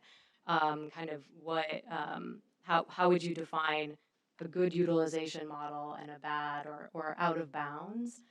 And I actually think that we have the data to start to set those metrics already. I plugged some in from my own thinking about it, but I do think that we have. I don't know if utilization. I kind of guessed on that one, but something like one of my criteria was annual long-term financial impact, and just knowing what our budget is. I just used AI, full disclosure, to figure out what would be a meaningful cost savings for a budget of our size. And so I was able to say, like, my metric for saying this has a significant financial savings would be greater than 3% annual savings. That was kind of my high. That's just one example. Like, I think. I do think that we have enough to start setting those parameters and metrics as a board now. I think we've heard loud and clear from the community and from the literature that that we need those parameters as we start to evaluate different options. I think that doing nothing is one of the options, but even if that's the way, even if that's our choice, we still need some metrics for determining that that's a good choice. Um, I also personally, I would also like to sort of broaden the definition of the project beyond redistricting. I'd be curious to know what you all think about this. Something like the term redistricting and restructuring that that might capture Ross's and others' ideas about moving sixth grade to middle school. The report considered things like closing schools, which I guess falls under redistricting, but honestly, I hadn't thought of it like that before, but didn't consider things like school mergers. It explicitly said that was something that they did not consider. And I would sort of like to consider all of the possibilities for meeting whatever the goals are that we set. And I think a term that might be broader than redistricting would better capture that. I like that restructuring. I mean, I like also when April was talking about seeing where we're at as a board. I think that's important. Early on, I mean, I thought about it. I mean, I'm a parent too in this district, and why I bought my house. I mean, I am a fan of neighborhood schools. I've been. That's how I was raised too. But when I listened to them read Jacinda's, and we got the email, so I don't know if I'm supposed to say that, but anyhow, Okay to say that, yeah. email. And I went and studied and read a lot of those reports and that research that she had mentioned. And it makes sense because I think about during my time, and I'm coming up on my 30-year high school reunion, fairly young still, but that's okay. And how our classrooms were. I mean, being only two, I mean, you see I'm black, two black kids in a classroom, and not having other people that look like you or going to schools that were further away. Like some of my friends went hours away because they needed that integration. And if we can do something here, regardless, I mean, our schools aren't that far apart. I was thinking about it. I'm like, now none of the schools are that far apart, and I get it that we're looking always at free and reduced lunch, and I have a thing with that too, because sometimes when we think about free and reduced lunch, we don't think about the temporary places people are on free and reduced lunch. Because when people quit their jobs and have one income, they qualify for free and reduced lunch, but they were at a high threshold earlier. So I said, I don't want to make assumptions just because people are on free and reduced lunch, they can't get their kids different places too. But I mean, after all this, I say I could go on forever. I'm gonna quiet down. Is that I'm more for redistricting than I was before. Because I was going back and forth, and I've had conversations with board members about it. But I think it's more benefit than not. And even talking to some of my kids about it and helping understand where they're at. Because I mean, I told you 30 years ago I graduated, so it's totally different for me than it is for them. So explaining it to them and asking questions really helped me to look at it at a different perspective as well. And just because we're talking about neighborhood schools, I think, this has been one of the sort of common refrains that we've heard. It was one of the biggest resistance points when when it came to the merger. And I think, one of the things that I really had hoped in that conversation that would be clear is that, I think there's a distinction to be made between a school that is a neighborhood school versus a school that might be your very closest school assignment. And those two things may not, especially in a town like this, right? Templeton could very well be your neighborhood school, or it could be Fairview, or it could be, depending on where you live within certain catchment zones, you're on the edge of one school or another, right? And so I think this sort of distinction between what really is a neighborhood school, what defines it, what do people mean when they say that versus the closest school assignment, because sometimes the closest school assignment was not a person's neighborhood school, and yet they were talking about their assignment to their neighborhood school, which was not their closest school.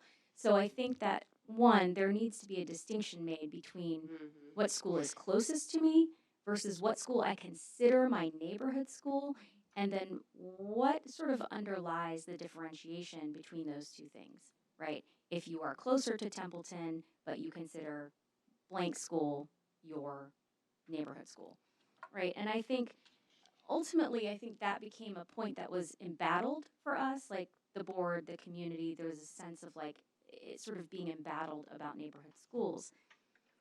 And I'd like for us to just maybe, as we begin to think about this,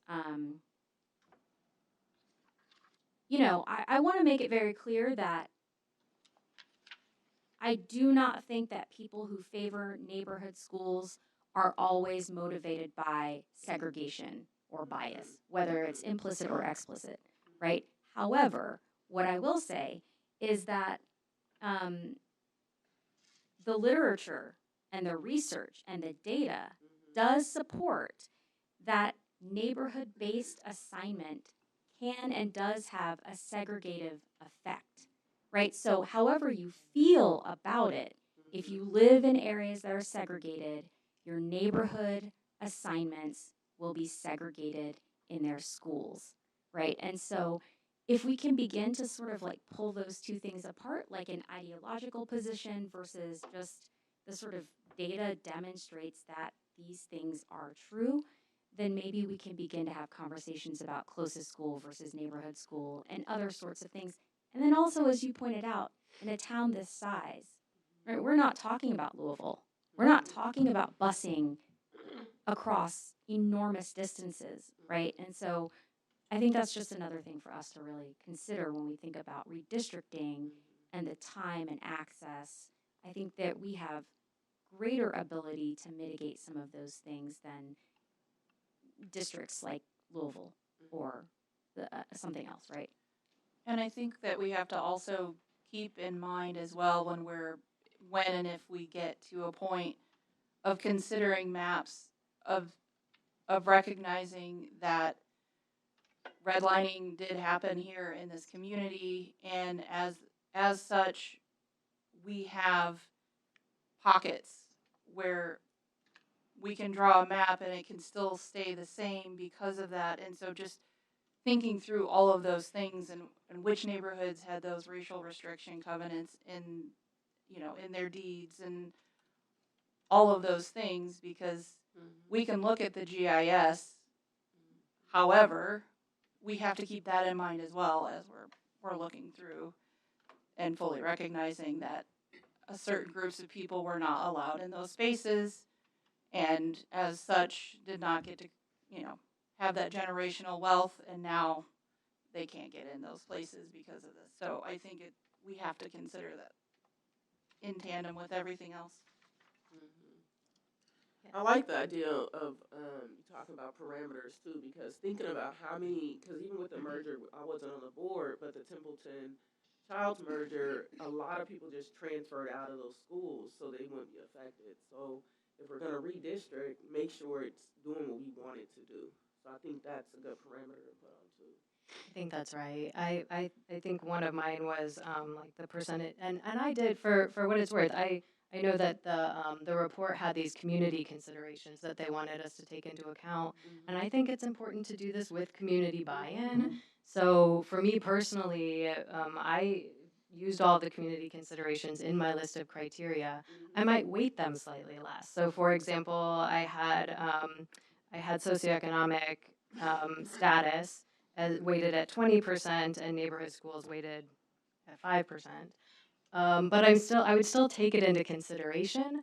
I also, one of the things that I found might be missing in the report, and maybe this would require more community feedback, is that I don't necessarily see operational definitions for those things. So for neighborhood schools, for example, there was one place where it was referred to as median distance from the student's residence to their assigned school, which I think might be how they're defining neighborhood schools. But I didn't necessarily see parameters for that. Like what, if someone wants, if neighborhood schools are important to someone, how far is too far from their home for them to consider that a neighborhood school? I think we would either need to go back to the community to ask them to define those parameters, or imagine parameters for ourselves if we were willing to take those into consideration. Which for myself, I would take those things into consideration. I also, sorry, Tiana, I also had the percentage of students reassigned. I think that was something else that was important to the community members that sat on the commission. That also is something, I actually weighted that one 10%. That is also something I would consider as we evaluated different options for change. Even though if I personally would still weight the board's priorities higher, but I want to take those things into consideration.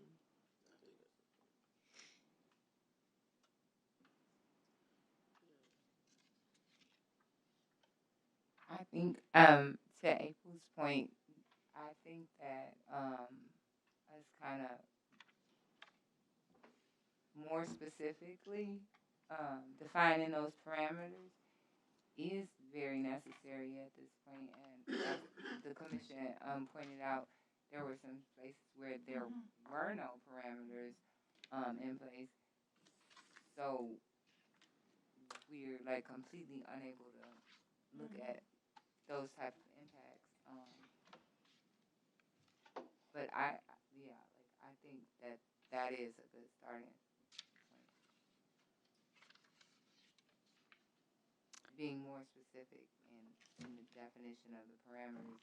That way, when we're looking at the maps, we're looking at specific impacts, and being able to kind of really delve into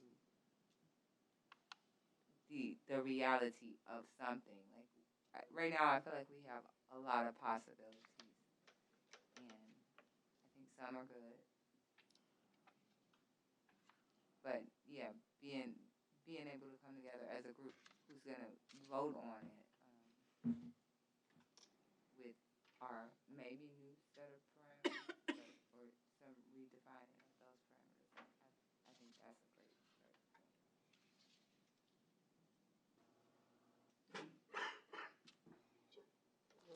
point.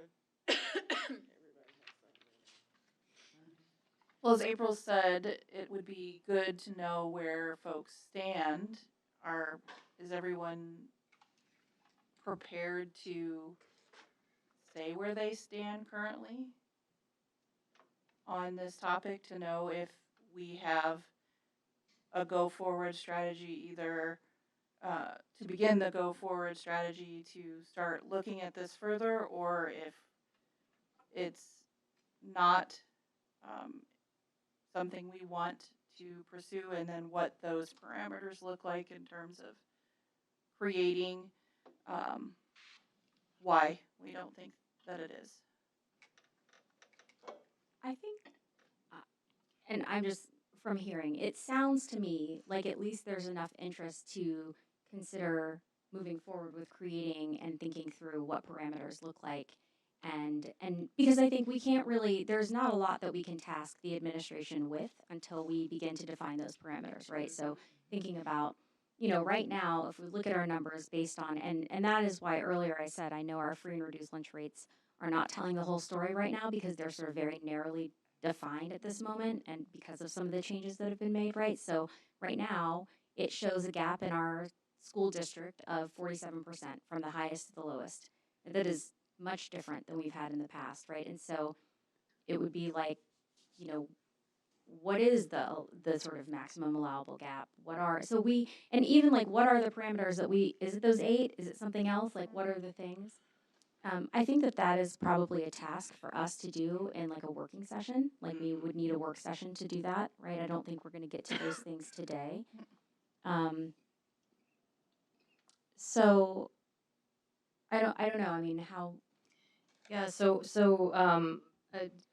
answer Ashley's question first, and if that's okay, April, and then I'll kind of circle back to maybe what our options are from here. My position is that some kind of redistricting, reorganization, or restructuring is inevitable. Even if we were willing to say socioeconomic balance is not part of our criteria, even if cost effectiveness alone were our only criteria, which I don't think it should be, but even if that were it, I think this report said that our current utilization rate is 69% across the corporation, and at the industry standard it is 85. So even if we were only talking about redistricting, reorganization, and restructuring to adjust for declining enrollment and financial realities, I personally think it's inevitable. So the way I would answer the question is, if the question is, do we move forward with defining parameters and applying those parameters or metrics to options for change, my answer to that would be yes. I am on board with that. Same. Thanks, Sam. Me too. I agree. I already stated it. Okay, thanks, Sam. Just confirming. I agree though, but definitely, I mean, that's what I was thinking about, that whole space utilization. You just said it a lot better. Oh, thanks, Jana. I've been thinking about it for a long time. So I think that in the past we have sometimes made small task forces to bring something back to the board, whether that's a resolution and it could be a working resolution that we take friendly amendments to. Could we talk about that in a working session? Could we talk about parameters for this? The board, yeah. Yeah. Okay. So we could also have a working session with the full board.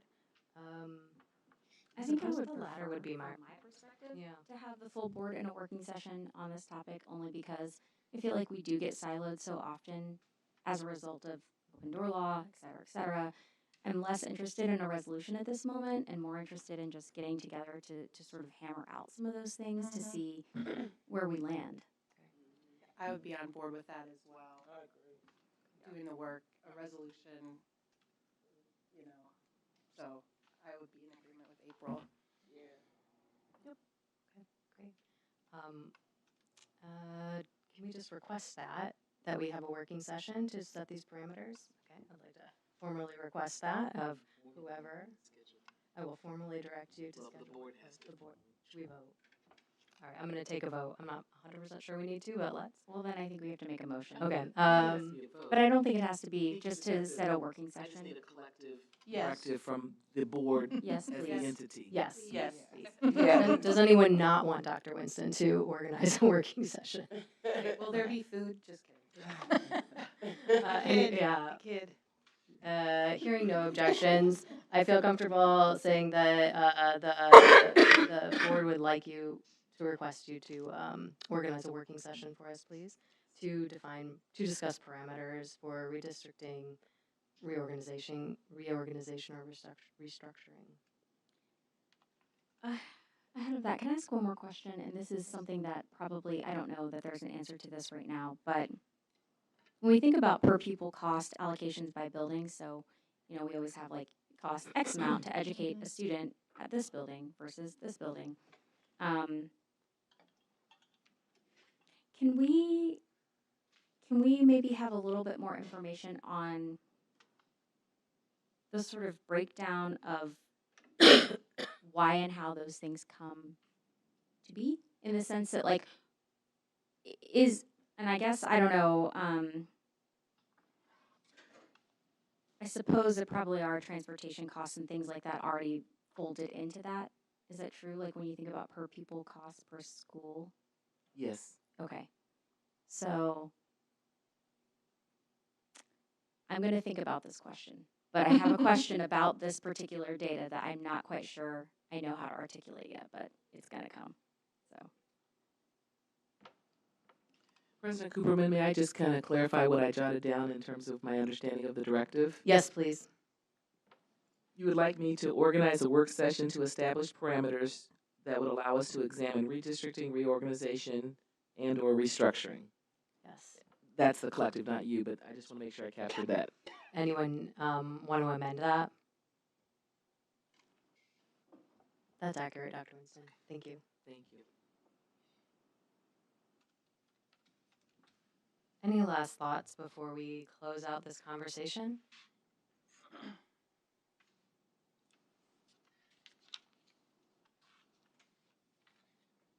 All right, I just want to say thank you to the board for doing the homework on this and coming prepared to share your comments. I know there was a lot for us to read and think through, and I really appreciate that everybody came to the table tonight with both a willingness to share and the background to do that. Thank you. I think that was a productive discussion. Next, we will have an update on the policy task force from Board Member Hennessy. Thank you, President Cooperman. So the Policy Task Force is a recently organized task force, and essentially it consists of myself, Board Member Jester, and Board Member Arouge. It's fine. You good. I really can't hear what you said, but it's good. Oh, you're so pitiful over there. Okay. But I think, we have just started to look at all of our policies. The body of our policies has not been reviewed since probably 2012, so almost 15 years at this point. Barring the additions, addendums, and edits that come based on state legislature and other things that come up. So obviously we are not entirely legal experts, so we are not pretending to be that, but we are just reviewing our policies to ensure that there aren't conflicts or things that are outdated, things that might need to be sort of stripped because something no longer exists in that way. And so we are doing a thorough review. We've met twice since our last board meeting, once to kind of set up what our working time will look like, and the second time to begin going over some of our reviews. Our goal really is to take chunks of our policies and essentially, if there's something that does need to be revised, reviewed, or taken up by this board, we will bring back those policies to the board with sort of policy revisions made. So for a first reading, potentially, that way we can then have discussion, comments, and whatever else needs to happen as a result of that. We do know that we have access to ISBA and their policy consultants and legal team. And so we will consult with them along the way if there are things that are confusing to us or that are, we just need some legal guidance on. But otherwise, we intend to continue to do the work as a team and bring that stuff back to you all. We are currently working our way through the 0000 and the 1000s, and we will likely have some policies next time for revision, mostly based on things that are either redundant and or, there's two conflicting policies and one needs to be sort of integrated as the primary. Any questions?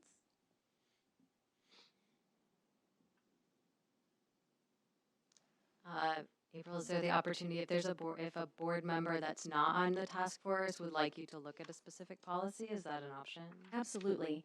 I mean, we plan to look at all of them, so if there's something that you find and you want to flag, please do send it over to us. I think at the end of our work, once we've reviewed everything in total, we may also have recommendations of things that potentially don't exist that we think should exist. And so those would be different kinds of conversations that I think this board could have.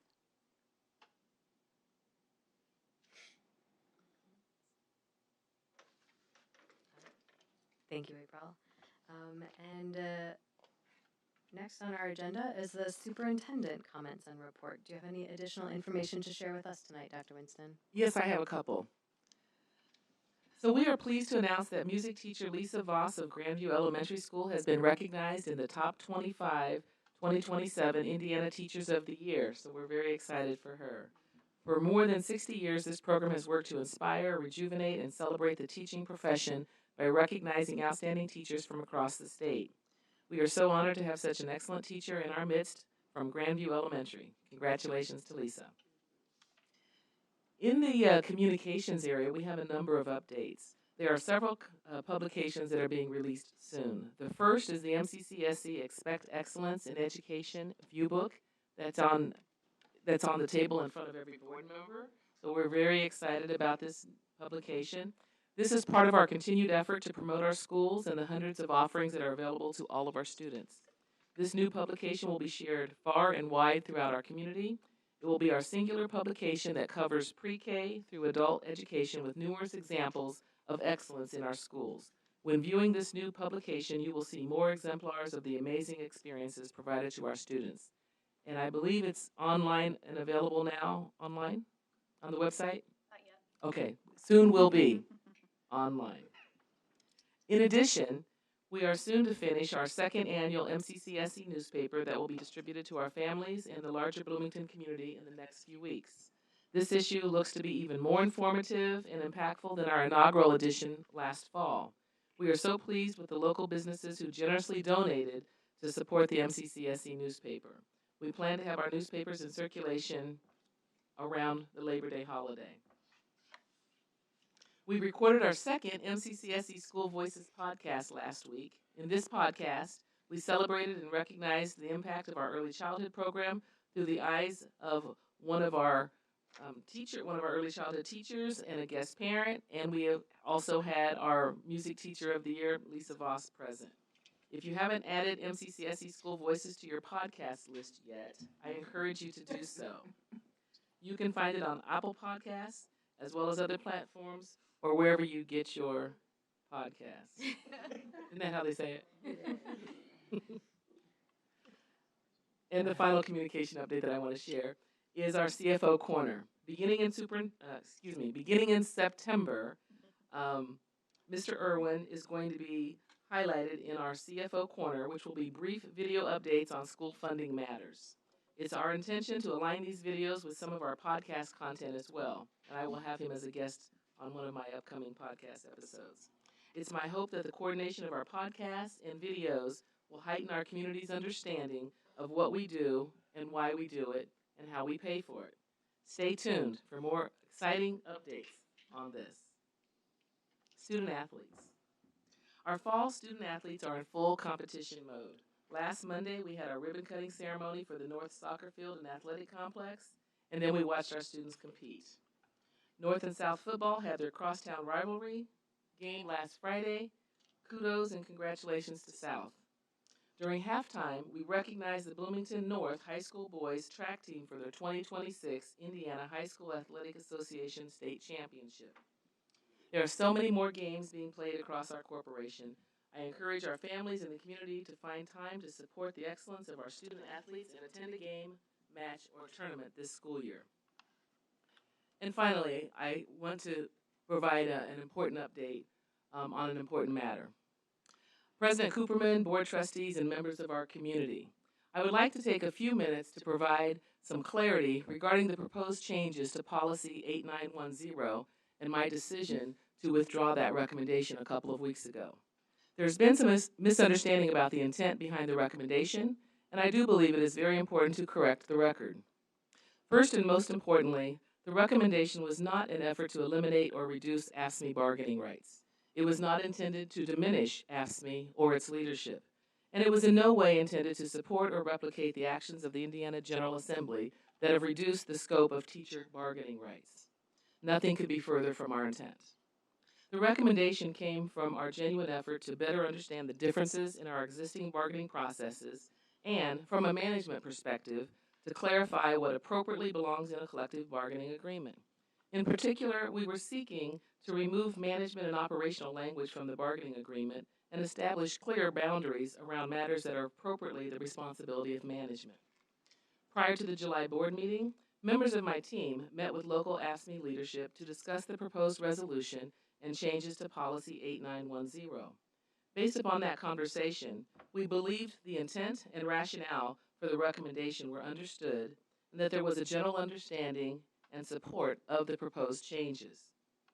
At the July board meeting, however, it became clear to us that we had not achieved the level of shared understanding that we believed we had. I also used the terms parity and equity when describing the recommendation. I now understand that those words were interpreted very differently from what I intended, particularly in the context of changes to teacher bargaining rights at the state level. I understand why that created significant concern. Our intent was not to reduce rights, and our recommendation was not connected to actions regarding teacher bargaining rights. I regret that we did not make that distinction sufficiently clear. I also want to acknowledge directly that the process moved too quickly. We did not take the sufficient time to fully understand the perspectives of our labor partners before bringing the recommendation forward. As superintendent, I alone take full responsibility for that. Following the July meeting, members of my team met with AFSCME leadership to listen and better understand their concerns and their perspective. I, too, spoke with local and state leadership. Those conversations gave me a much richer and deeper understanding of how the recommendation was being perceived and why there was such a strong reaction to it. I regret all of that. Leadership requires us to listen when we learn that our intent has not been understood as we intended it. After considering those perspectives, I have concluded that withdrawing the recommendation was, in fact, the appropriate action. So I want to leave the board and our community with 3 simple points. First, this was never an effort to take bargaining rights away from AFSCME. Second, it was never intended to support or replicate the state's reduction of teacher bargaining rights.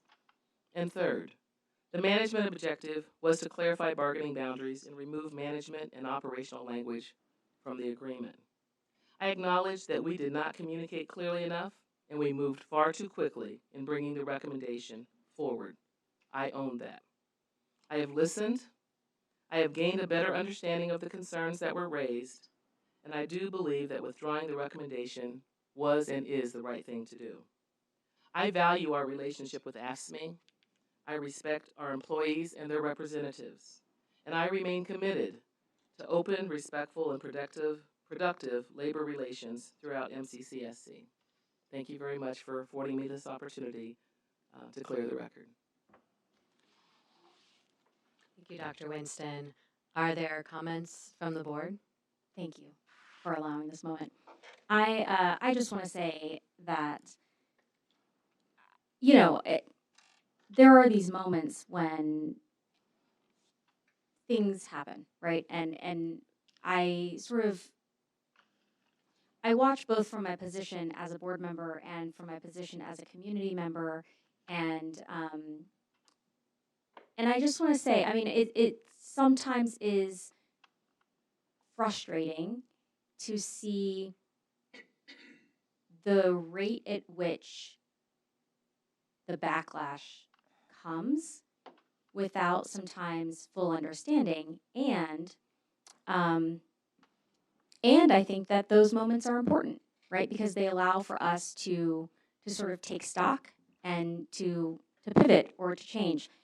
All of this to say, really, I just want to say that this is a moment of true leadership from Dr. Winston and from her administrative team, and I think that I hope that when we walk away from this tonight, that what the community sees and what the community hears is a leader who truly did listen to the responses in the room, the responses from her board members, the responses from her community members, and she pivoted, right? And so I just want to say, I have such great respect for you, Dr. Winston, and for your administrative team. And I think that there was never any malicious intent here. I think that there were a lot of wires that got crossed, unfortunately. And as you said, and I just want to take a minute to say thank you for the statement, for the work that you did on the heels of that incident, and for the decision that you came to. Thank you. I appreciate that. Yeah, I just want to echo, this is definitely a sign of a great leader. So thank you, Dr. Winston. Absolutely. I appreciate your open mind and your open heart and your accountability. And I just think this is just another testament to what a good, great leader you are. Thank you. Very kind and very generous, all of you. Thank you, Dr. Winston. I think it was the right choice, and like the rest of the board, I appreciate your reflection on this. Thank you. Are there any other comments from the board on anything that happened tonight or otherwise? No, I think it's time to go home. I second It's that. cold in here. Then Maybe a temperature check in the future. it is very cold in here. Also, there's that. Okay. The next regularly scheduled board meeting will be held on Tuesday, September 26th. We are, 2026. I'm not doing numbers anymore tonight. We are adjourned. Thank you.